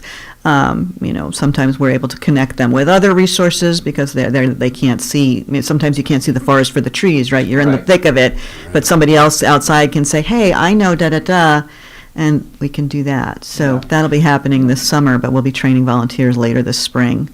We're also, pandemic willing, having our Dancing with the Stars Ulster style. There you go. So right now, it's looking like it's going to be sort of set up like a cafe, like we're going to have tables, so folks can stay distanced and whatnot, and have some sort of remote component as well. We're still working all the details out, but I have my list of contestants. Yay. I have Tara Sanders and Earl Legister Jr. They're going to be coached by Drew Andrews over at CCE. Tara is over at the YWCA, and she's also very involved. She's a local trauma-informed yoga instructor, and she does a lot. Trauma-informed yoga? Yeah, there's a whole practice in human services for folks who have experienced trauma, and there's a way to do case management with them, being mindful of that. For example, years ago at the women's shelter, there was a lot of rules in place, and you had to check in, and you had to call, and and it was very, well, the whole reason that they left their situation, because that may have been the situation they left from, so sort of reinforcing the trauma, right? So the whole practice of trauma-informed is being mindful of what folks have gone through and modifying how you do the case management and how you counsel them with that in mind. And the yoga helps folks become more aware of their bodies and, kind of be more healthy oriented and what have you. So it's very fast. Tara is another one you should have on the program. She's fabulous too. Friends of hers who I believe are actors in New York City, Anya Faring and Elwyn Cuevas. Forgive me, Elwyn, if I pronounce that incorrectly. They're being coached by Thomas Reisman, and all of our instructors are returning instructors, so thank you all for coming back. Local accountant Travis Rask, he works for Gagnon CPAs, and Nicole Lacey from Lacey, the car dealership up in Columbia County. They're being coached by Pam Marshall. Lara Hope and Matt Goldpaw of Lara and the Arctones are being coached by Chester Freeman from Got to Lindy Studios. Erica Brown from Radio Kingston and her husband Bobby Burke. They're being coached by Linda Freeman, also from GotToLindyStudios.com. Crystal Schachter, one of our board members, and her sister Rosie Porco, who, I forgot to write that down. She has something important. She has something important at Wallkill. Sorry, Rosie. They're being coached by Ron Fields. I'll get this straight. You can tell it's my first time, right? Renee Gambino and her husband, Alan Bonjolo, they're also being coached by Ron Fields. So we have a nice group of folks. So we're going to do that on April 1st at Diamond Mills. That's going to be... I think you had Holly Carnwright and his we did wife have years Holly. ago. We did. And Holly and Denise, they did a two-step. He bought a cowboy hat and cowboy boots and everything. Do he you did. know the judges yet? Stacy's working on that. Stacy's I don't working on have. those. Okay. We have not quite finalized yet, but it's usually past contestants. Our head judge is Dr. Sue Brooks from SUNY New Paltz. She and her husband did a routine for us. She's also one of our board members. Great. And I'm not sure who the other ones are. I have to look at the worries. list. No worries. No, we're just I mean, finalizing that. It's a great event, great community event. Yeah, lot of Tony's a energy. past judge. Yeah. He refused to dance. Well, Yeah. I think he was willing and Leanne was not, or something like that. Something like that. Or Yeah. one or the other. Yeah. But, it wasn't because he was afraid of the limelight. Yeah. So I was about to say, I think I can't Leanne's imagine. more shy than he. Yeah. So. Yeah. No, it's all good. It's a great fundraiser. People together, and it's a fundraiser for United Way. And the link for the tickets will be up next week. I have to get Great. that together. The tickets will be $50, and we're going to figure out some way to broadcast it remotely, or if we can't do it simultaneously, we will broadcast at a later date and have you subscribe to that as well. So we appreciate that. We're be getting out requests for sponsorships and what have you for that as well. So that's That's a good April deal. 1st at Diamond Mills, and you can call me for more information, 331-4199, extension 2. And it will be on our website next week, ulsterunitedway.org. That's great. I was just reminiscing in my brain, which is it's a really interesting thing. It would be very difficult for you to reminisce outside of your brain. What circle did you spin off of on that one, I can see the smoke coming out of his ears. The first board that I was on, or first community involvement when I came to Kingston Hospital in 1980, was United Way. Oh, wow. And that was probably about 1981. And I met Kevin Quilty there for the first time, and he and I were on the fund distribution. I can't remember exactly what they called it. back Allocations, then. maybe. Allocations committee. And back then, United Way gave money to organizations. Right. Right. So the Yeah, YM Stacy's changed that process, yeah. and to more programmatic, but it was, I'll never forget. I mean, I met some people there right at John Stokes, who used to be the Social Security administration guy locally. And so it was my first, entree into the whole Kingston community, and it was so impressionable to me, because I lived in Dutchess County, grew up in Dutchess County. Back then was commuting from Wappingers to Kingston, and so it was the first time I really got involved, and it was impressionable to me, and so I'll always remember that. In terms of my first community event, and then the rest has just been a tsunami of activity. How long You don't know how to say no. How long has United Way been in Ulster In County? Kingston, that's a great question. 1954, we were established. in I Ulster County. remembered from '79 when I became an assistant DA that we were asked by the county executive, who may have been Cal Cunningham. Yeah. That's But, true. The administrator. right. out of County our administrator. checks, small portion out of our checks would go to United Way. But at that time, and apparently you just touched on this and it went right past me, at that time you could designate which organization that money would go to. You can still do that, but our product, if you will, is our general fund, because that gives us the leeway to respond to community needs and spread it between the different programs. And, we will, if you do designate, we will take an administrative fee out of that because of staff time and whatnot to do that. So our general response is, if you feel really strongly about a particular agency and it's not one that's on our list that we support, by all means, donate to them directly. It's not going to hurt our feelings. If you're giving back to the community, that's a fabulous thing. But if you're unsure, or you think this particular place does something good, but you don't know other programs, call us up. Check out the website. We have a listing of all the programs that we fund and all the different agencies What and is links. the website? ulsterunitedway.org.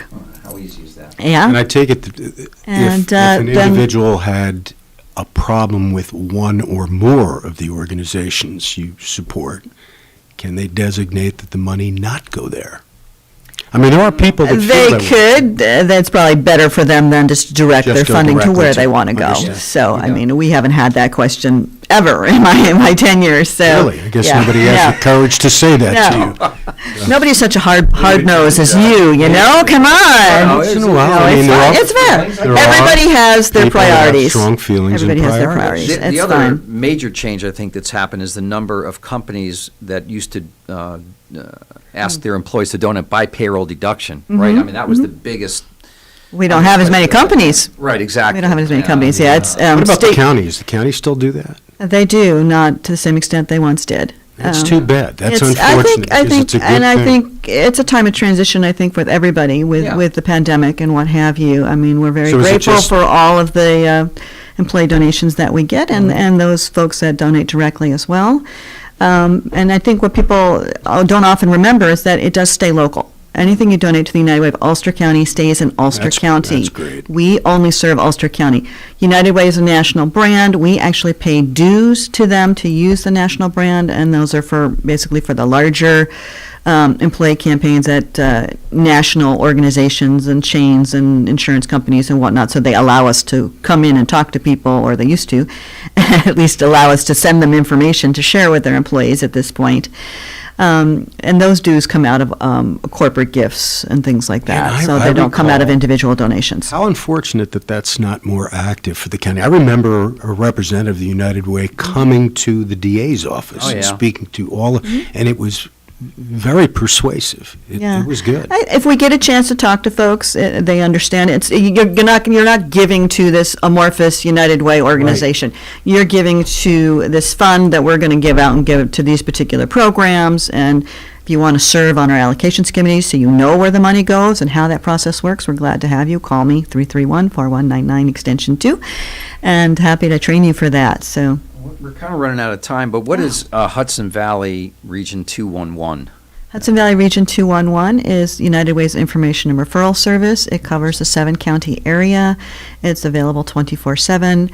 It's say you move to the town and you don't know anything there, and your kid needs after school, or somebody in your family needs, maybe you have kids who needs after school, and you have an aging parent who needs daycare while you're at work. Right, so I don't know where to turn, so you'll call 211, and we have trained operators there that will answer those questions and direct you to the closest program nearest to you, or ask you certain questions.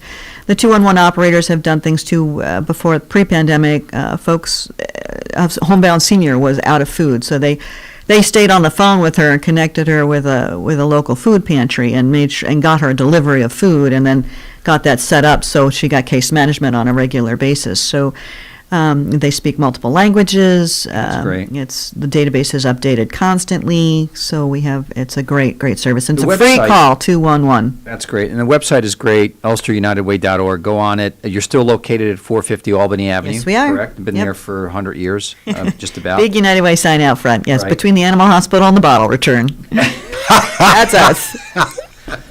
Marcy, and I know Stacy is retiring as executive. At the end of June. Yeah, amazing. What a great lady. She will be Good run.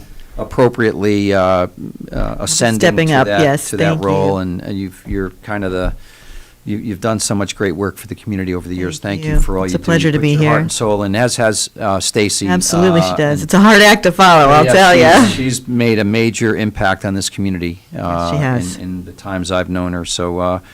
And that she's been associated. So thank you. Thanks for being a regular guest. You'll be back with us again. And everyone go out there, support United Way. Call 331-4199, extension 111 for tax services. For tax How service, about yeah. that? You got it. All right. Incredible. All right, Lawrence, take us away. You're listening to Kingston Community Radio on WGHQ Kingston. On your radio at 920 AM and 92.5 FM, and also online at mykcr.org. Hi, I'm Kelsey Grammer. Wounded Warrior Project supports injured veterans by connecting them with fellow warriors, by serving them through mental health and wellness programs, and by empowering them to live on their own terms. No one should face a battle alone. Join us at woundedwarriorproject.org. We all come together and stand together to serve our veterans. We invest in the latest technology. We take the time to train the next generation of doctors and nurses. We work together to make sure we heal their bodies and their minds. This is our mission. More than 300,000 of us working as one, together with families and loved ones. No matter where they live in this country, we'll be there. We stand strong, united. Stand with us in caring for our veterans. We are Lions. We bring hope where it's needed, support causes that matter, change lives, change communities, change the world. Visit lionsclubs.org to learn more. Introducing the YMCA. Sure, you know the Y for a swim or a game of hoops, but we're more than that. We're a cause.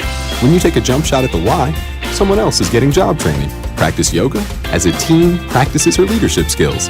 We give people of all ages, incomes, and backgrounds a chance to learn, grow, and thrive. So while you might think of the Y as the place for lifting weights, we're also about lifting entire communities. That's the Y. We're so much more. Visit ymca.net/more.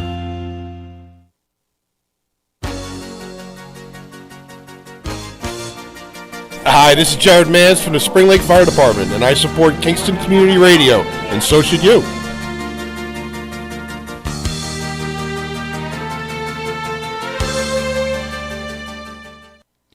This portion of Kingston Community Radio is brought to you by Ulster Savings Bank. Visit their newest branch, conveniently located at the Ulster Commons Plaza in Lake Katrine. Experience the difference that local community banking offers with the convenience of another great location, easy access, plenty of parking, and a 24-hour ATM. Ulster Savings Bank, invested in community, invested in you. Member FDIC. Yeah, that's. How about? All right, folks, we're. Go ahead, Tony. Say what you were going to say before you saw the on-air light. It's always great. This is. Guess this a where hot you are. mic? This is a hot mic. Guess a where hot you mic. are. You're at Thunder Thursday, baby. That's where you're at. And, Aren't you? We're having fun. You have. Yeah, it doesn't sound like this is on. Is this working? This microphone? Okay. People can hear you. How unfortunate for them. Hard nose. What's that green piece of paper in front of you? Are those your footnotes? This is my last trial memo I submitted to Mike Kavanaugh in 1981.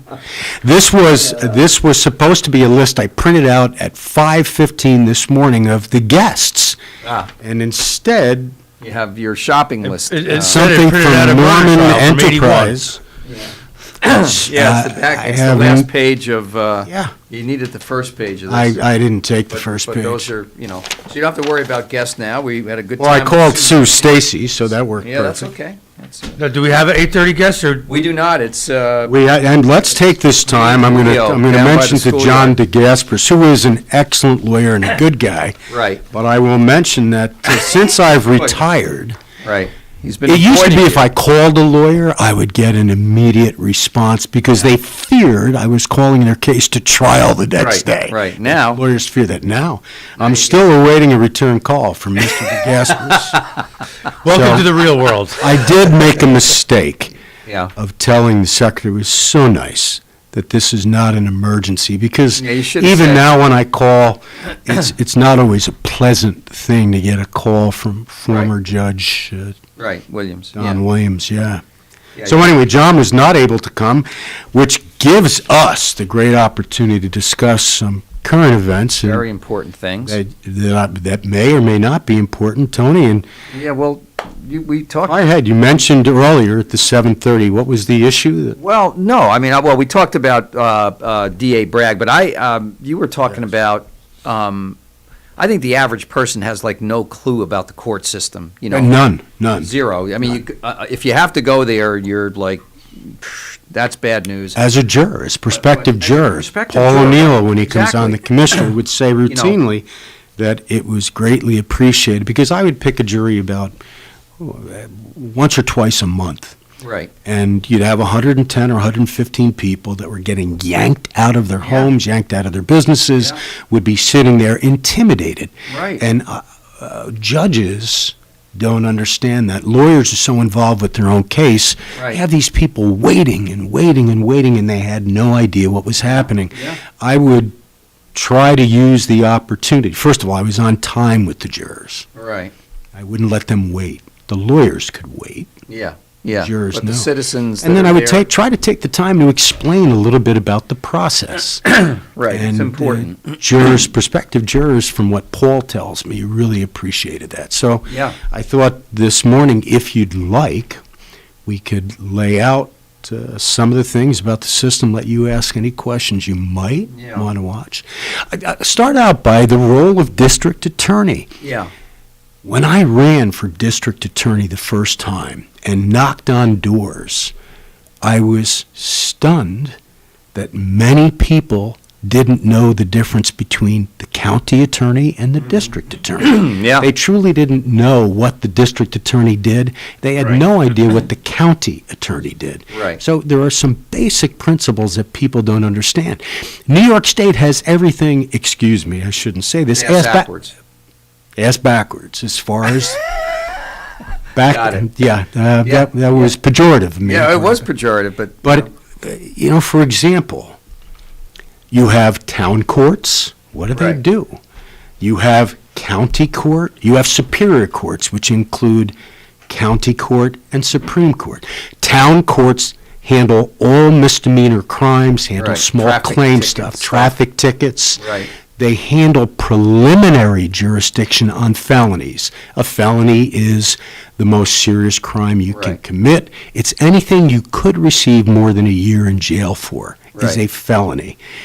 Town judges handle just arraignments and preliminary matters, then the district attorney has complete discretion to decide what to do with that felony charge or misdemeanor charge brought by police. Okay, so what could go to the city of Kingston court then? Any small claims court, any type of landlord-tenant situation That's located in the city of Kingston. happens within the jurisdiction of the city of Kingston, any crime or violation, whether the crime is a misdemeanor or felony, starts out, if it happened in the city of Kingston, starts out in the city of Kingston. Similar to the town court, but Similar to the town court. Okay. Just it's bigger population, bigger. You have some of the town judges that rule over complicated misdemeanor trials. Even though they're misdemeanors, the jury trial's still complicated,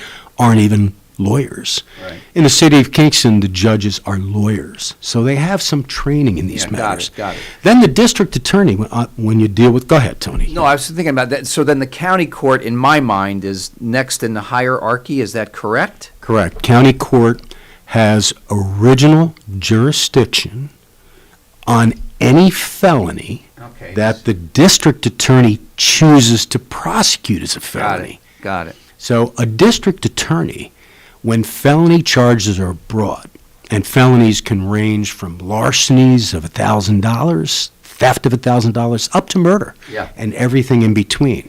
Once the charge is filed, the district attorney, the elected DA, chooses how to prosecute it or not prosecute it at all. That's what's happening in DA, with DA Brett in New York City. There are roughly 1,800, when I was on the bench, which ended in 2020, there were approximately 1,500 to 1,800 separate felony charges a year. Wow. The district attorney, gigantic, chose to reduce out of the 1,500 or 1,800 of them, 90% of them. well, about 200 to 300 felony filings occurred a year. So subtract 1,800, 300. The greatest percentage were either dismissed or reduced to misdemeanors or prosecuted otherwise. The county judge has no say over that. That's the police have no say over it. It's the DA. Once the district attorney chooses to prosecute the case as a felony, there are two different avenues to prosecute it in county court.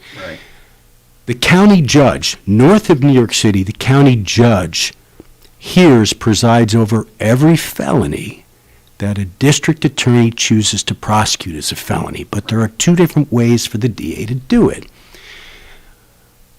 Every defendant charged with a felony has an absolute right to have the case go to a grand jury. A grand jury is comprised of 23 randomly selected people that meet in secret, and the district attorney presents the case. The public is not present. The defendant doesn't have a right to be present. His attorney is not. So no public defender, no attorney, zero. Not just present, just the DA. Wow. And the DA then presents the case, and a grand jury then decides, is there enough evidence to hold that person for further prosecution in county court? And that seems like one-sided. It is. It's very one-sided. Well, district attorneys take an oath to present cases fairly in the grand jury, but there is no one there to watch it. There's no judge there. It's just the DA, and the DA acts as both the prosecutor and also the legal advisor, the judge to the jury. The DA, it's incredible power. That's why some people criticize the grand jury immensely. Now, the other thing that most people don't know, and this is what used to drive me crazy when I was judge. Remember, the defendant has a right, that doesn't drive me crazy, to have the case go to a grand jury. The defendant can give that right up. So the defendant... Why would they do that? to get a better deal from the DA and circumvent the judge. Oh, gotcha. Wow. Okay. If it goes to the grand jury decides what the charge is. It's an indictment now. And the DA may want to plea bargain that indictment and reduce it. They cannot reduce an indictment. So they can't take a murder and reduce it. Right, to a parking on the side of the road. Well, you can't do that, but you can't take these horribly violent crimes, such as in New York City, a robbery at gunpoint, the burglary of a dwelling. Yeah. Once it's indicted, you cannot reduce it without the judge's agreement. Well, okay. You can get around. Simple assault. One can get around that. Yeah. If the defense attorney and the DA get together, and this used to happen to me because people got fair hearings and fair trials, but my sentences on violent crimes were tough. Yeah, as they should. The two of them want to avoid what the county judge does. Before indictment, they can get together and agree, look, this may be a burglary in the first degree where somebody enters a home on a case I recently had with the appellate division with a crossbow firing an arrow into the living room, lodging in a wall. Oh, jeez. And they may want to prosecute it as a burglary in the third degree, which is a nonviolent crime, which means the person missed and can get something low. So you mentioned appellate. So Yeah. let's just continue a little bit on the hierarchical side of this. Just quickly. So if the defense attorney and the DA get together and they say, well, let's prosecute this as a burglary third, a nonviolent crime that you face little, if any, incarceration, they file in front of the county court judge a superior court information, which is the same thing as an indictment, except the judge has no say in what the crime is that's being prosecuted. So out of the roughly, when I was on the bench for that 10 years, out of the roughly 1,500 to 1,800 felonies a year, about 200 to 300, depending upon the year, felonies were filed. The greatest percentage of them were superior court informations, which means no indictment. I have no say over the charges. It used to drive me batty. Bonkers. Yeah. So, somebody goes, they get an indictment or a superior court information gets in front of you. They can plead guilty. They can also go to trial. And what happens then is, by indictment or superior court information, you go in front of the judge in chambers. Public is not present. The judge listens to what the DA wants happening, what the defense attorney wants happening, and then the judge has a right. They don't have to do this, but they have a right to say, look, plead guilty. The DA is recommending 2 years or probation. The DA tells me that the victims do not want to testify. They had to have enough trauma. We believe that this defendant doesn't have an extensive history. We'd like you to give this sentence. The judge then can say, plead guilty. This is the sentence I will impose. Or you can say, no, there are certain cases just have to be tried. Now, you can't do it.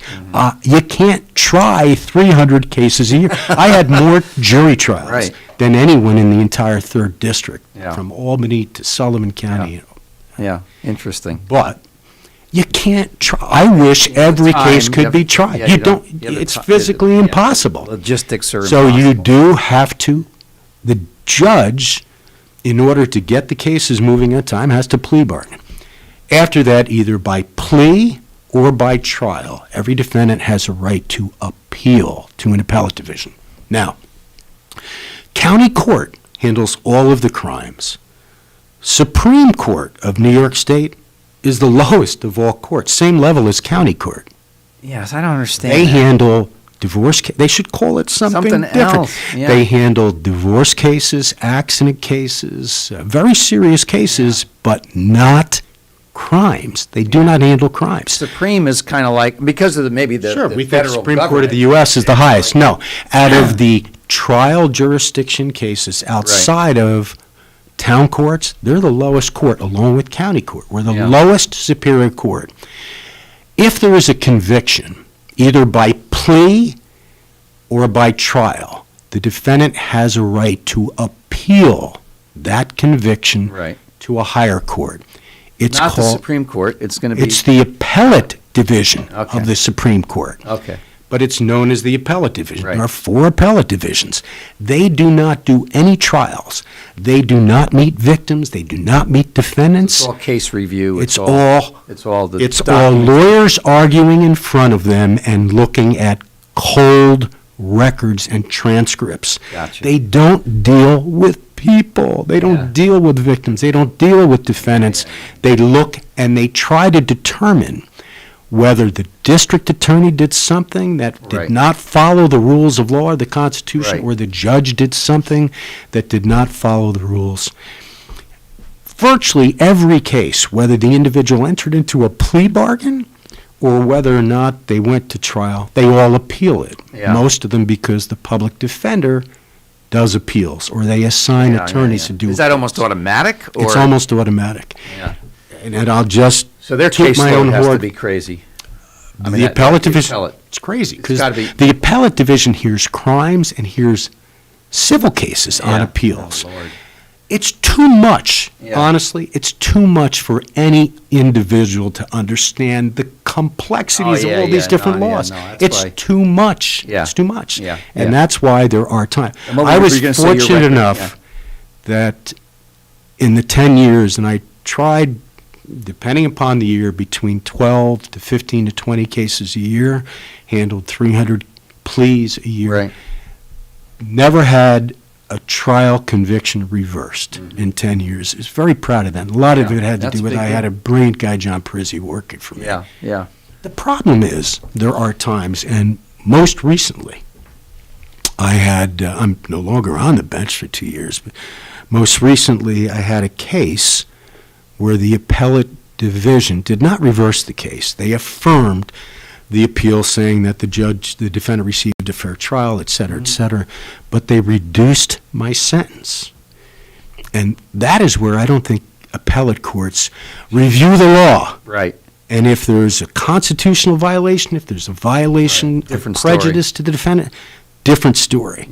But if you're not dealing with victims, you're not Yeah, dealing with yeah. defendants, and all you have is a cold record, It's the pretty... best individual to determine what a just sentence is, as long as it's a legal sentence, Mm-hmm. is the individual that sat during the trial, heard the defendant, heard the victims, are connected to the community, and know what are the most serious crimes, and that... Yeah, that's a little bit, well, let's say very subjective, or they have to get into the judge's mind or the DA's mind, or how do you do that? Well, how does an appellate court determine what a just sentence is? Yeah, right. Especially if they don't see the victims.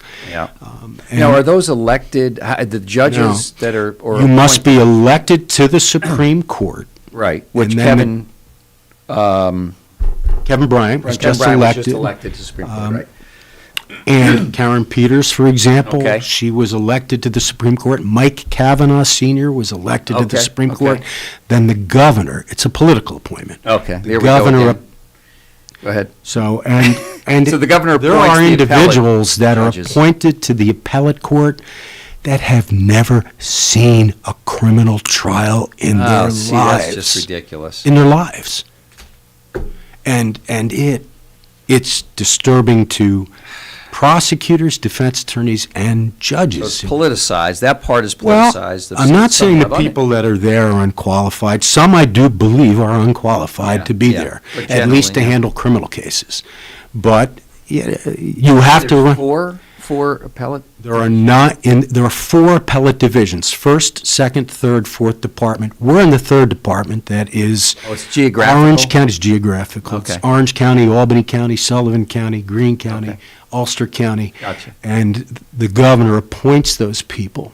They can only serve on the appellate division while they're active Supreme Court judges. Supreme Court judge's term is 14 years. Wow, that's But then the appellate division is not the highest court. The highest What's the court highest is called the Court of Appeals. They can review the appellate division's decisions, Oh, interesting. legal decisions. But that is typically not frequent that they review. Yeah, that's a statewide court. That's one court statewide. There are 9 judges on the, I believe it's 9, on the Appellate Division, 3rd Department, 9 on the Court of Appeals. I believe there are 9. Wow. Maybe it's not 9. No, it's probably 9. Yeah. The average person in the street, even above average person in the street, would have no idea of this system, this hierarchy. A prosecutor can't appeal basically anything. Right. You can't. Once there's an acquittal, a judge could screw up a case on a felony, a major felony, and as long as they do not rule against the prosecution, if there's an acquittal, it's over. Yeah. Wow. The prosecutor can't appeal. DAs run based on their conviction rate every 4 years. Judges run basically on how many times the appellate courts have overruled their decision. So somewhere down deep, it would be more likely for a county judge or a Supreme Court judge to rule in the favor of the defendant, because you don't run the risk of being reversed on appeal. So I think, and we can talk about it, is the elected process the right way to determine judges? Well, then it's a popularity contest. Who runs a better campaign? It's a party in power. It's all of those things. What's the answer then? Is it appointed? Then you have a governor who's a political person that in this state, really it's one party that becomes a political process. Do you then, one answer is, well, let's make it an appointed position, but let's have a committee, a panel. Who appoints the people on the panel?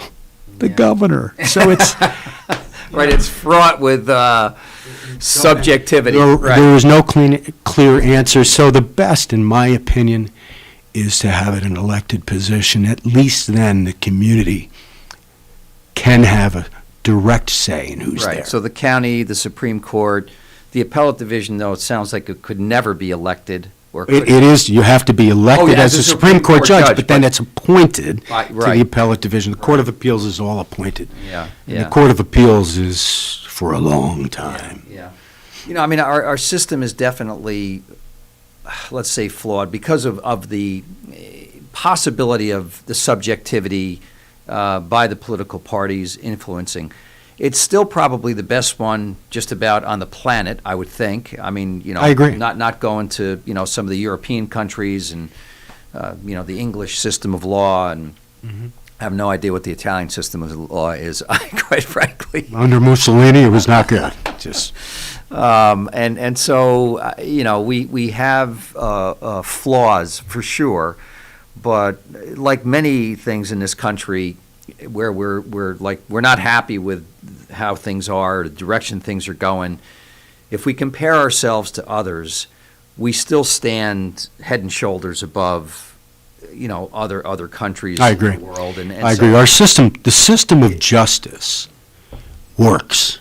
At least it did in Ulster County. It depends upon who the people are that are the key players. The district attorney, the public defender, the judge. If you don't have the right people that are doing it because they believe I used to tell defendants, and they feared me, but they all knew they would get a fair trial. And I would tell them at the very beginning, I will protect your constitutional rights as if you were a member of my own family. And I meant that. At the same point, you held them to a high standard. And that wasn't always terribly populated because I held the attorneys. Because folks maybe in life like to skate, and attorneys are probably the same way. And if not all of them. No, I'm not saying category. I'm just saying it doesn't matter. You're an accountant, you're an engineer, you're a hospital administrator. You get that certain person that wants to do the nth degree and achieve and be perfect as possible. And then you get the other folks that are saying, 50% is probably good enough. What's wrong with that? And that's in the individual. But I'm curious, and we don't have a whole lot more time, but why certain lawyers choose to go the judicial route, and certain lawyers stay in private practice. Well, there's far more money in private practice. At the same time, running a business, as you know, is difficult. The judge, as far as criminal court judges, the responsibilities, the pressures and stresses are overwhelming. Yeah. Because you are literally, you've got the community's welfare. Yeah. The weight on your shoulders. And you also have individuals that if you're trying to send a message of deterrence, that other people will not commit these violent crimes, you're putting these many times young people away for long periods of time. That's hard. Yeah. But I will tell you, I have, and the lawyers may not believe this. You got to remember, I was a prosecutor, a lawyer for 30 years, most of them in front of Frank Vogt, who would make me look like Casper Milquetoast. But the toughest job for all of us are the trial lawyers that go in county court, and either as defense attorney or prosecutor, that is so difficult if they're doing it right. That is, and I have such great respect for those attorneys that took their responsibilities seriously. And many of them do. It's probably like any profession, though. You know, there's a certain percentage of people that just rise to the top because that's how they're built, that's how they tick, that's how they walk the earth. And they have a skill set that's exactly perfect for that kind of job. Their mindset, you know, how they approach everything just about, which is why it doesn't matter what the profession is. You know, there's architects that are like great, superior, and then there's architects that are meh. You know, so so I'm interested a little bit, and Lawrence has got to come in here because we're shutting down the show pretty soon. And you know, profiles of, you know, pick 100 DAs, pick 100 county law judges, and look at those profiles. What similarities, what characteristics do these people have that are in common that you know, would make a really great county court judge or DA, or, you know, are there certain, you know, mindsets, skill sets that are incontrovertible? Another multiple syllable. And we can talk about it sometime. Yeah, I mean, sometime if we have problems getting a guest, ask those questions. Yeah, I mean, what I'd like to do is I want to bring in young Dylan Gallagher, who was an assistant DA that appeared in front of me, and now is affiliated with Joe O'Connor. Yeah, great. Yeah, bring her on. And so Dylan is a guy, sorry, very impressive. Someone else. Sorry. And, you know, and I think ultimately he wanted to be district attorney, but some political things happened. But I'd like to get Dylan on. Yeah, that'd be cool. Where's Mike Cavanaugh? Where's Mike Cavanaugh at now? He's working, I believe, at the Department of Social Services. Oh, is he? For the Okay. county. All right, we got to get heading out of here. It's 9 o'clock. Everybody be kind. Later, dudes. Be doing a random act of kindness. Buy a cup of coffee for the person back you. Yeah, you might not want to buy gas right now. It might Don't cost buy you gas, 80 to 100 but buy bucks. a cup of coffee. Go do a random act of kindness for somebody. Yeah, shovel someone's driveway. Happened in Hanford. I saw it in Hanford. Go to Uptown Coffee on Wall Street. There you go. Ask for Jenna. Best coffee in Ulster County. We're Uptown Coffee, right next across from the courthouse. Right across from the courthouse. Great. All right, we got to go. Folks, thanks. Have a good weekend, guys. Thanks. We'll be back tomorrow with Hugh and Mario.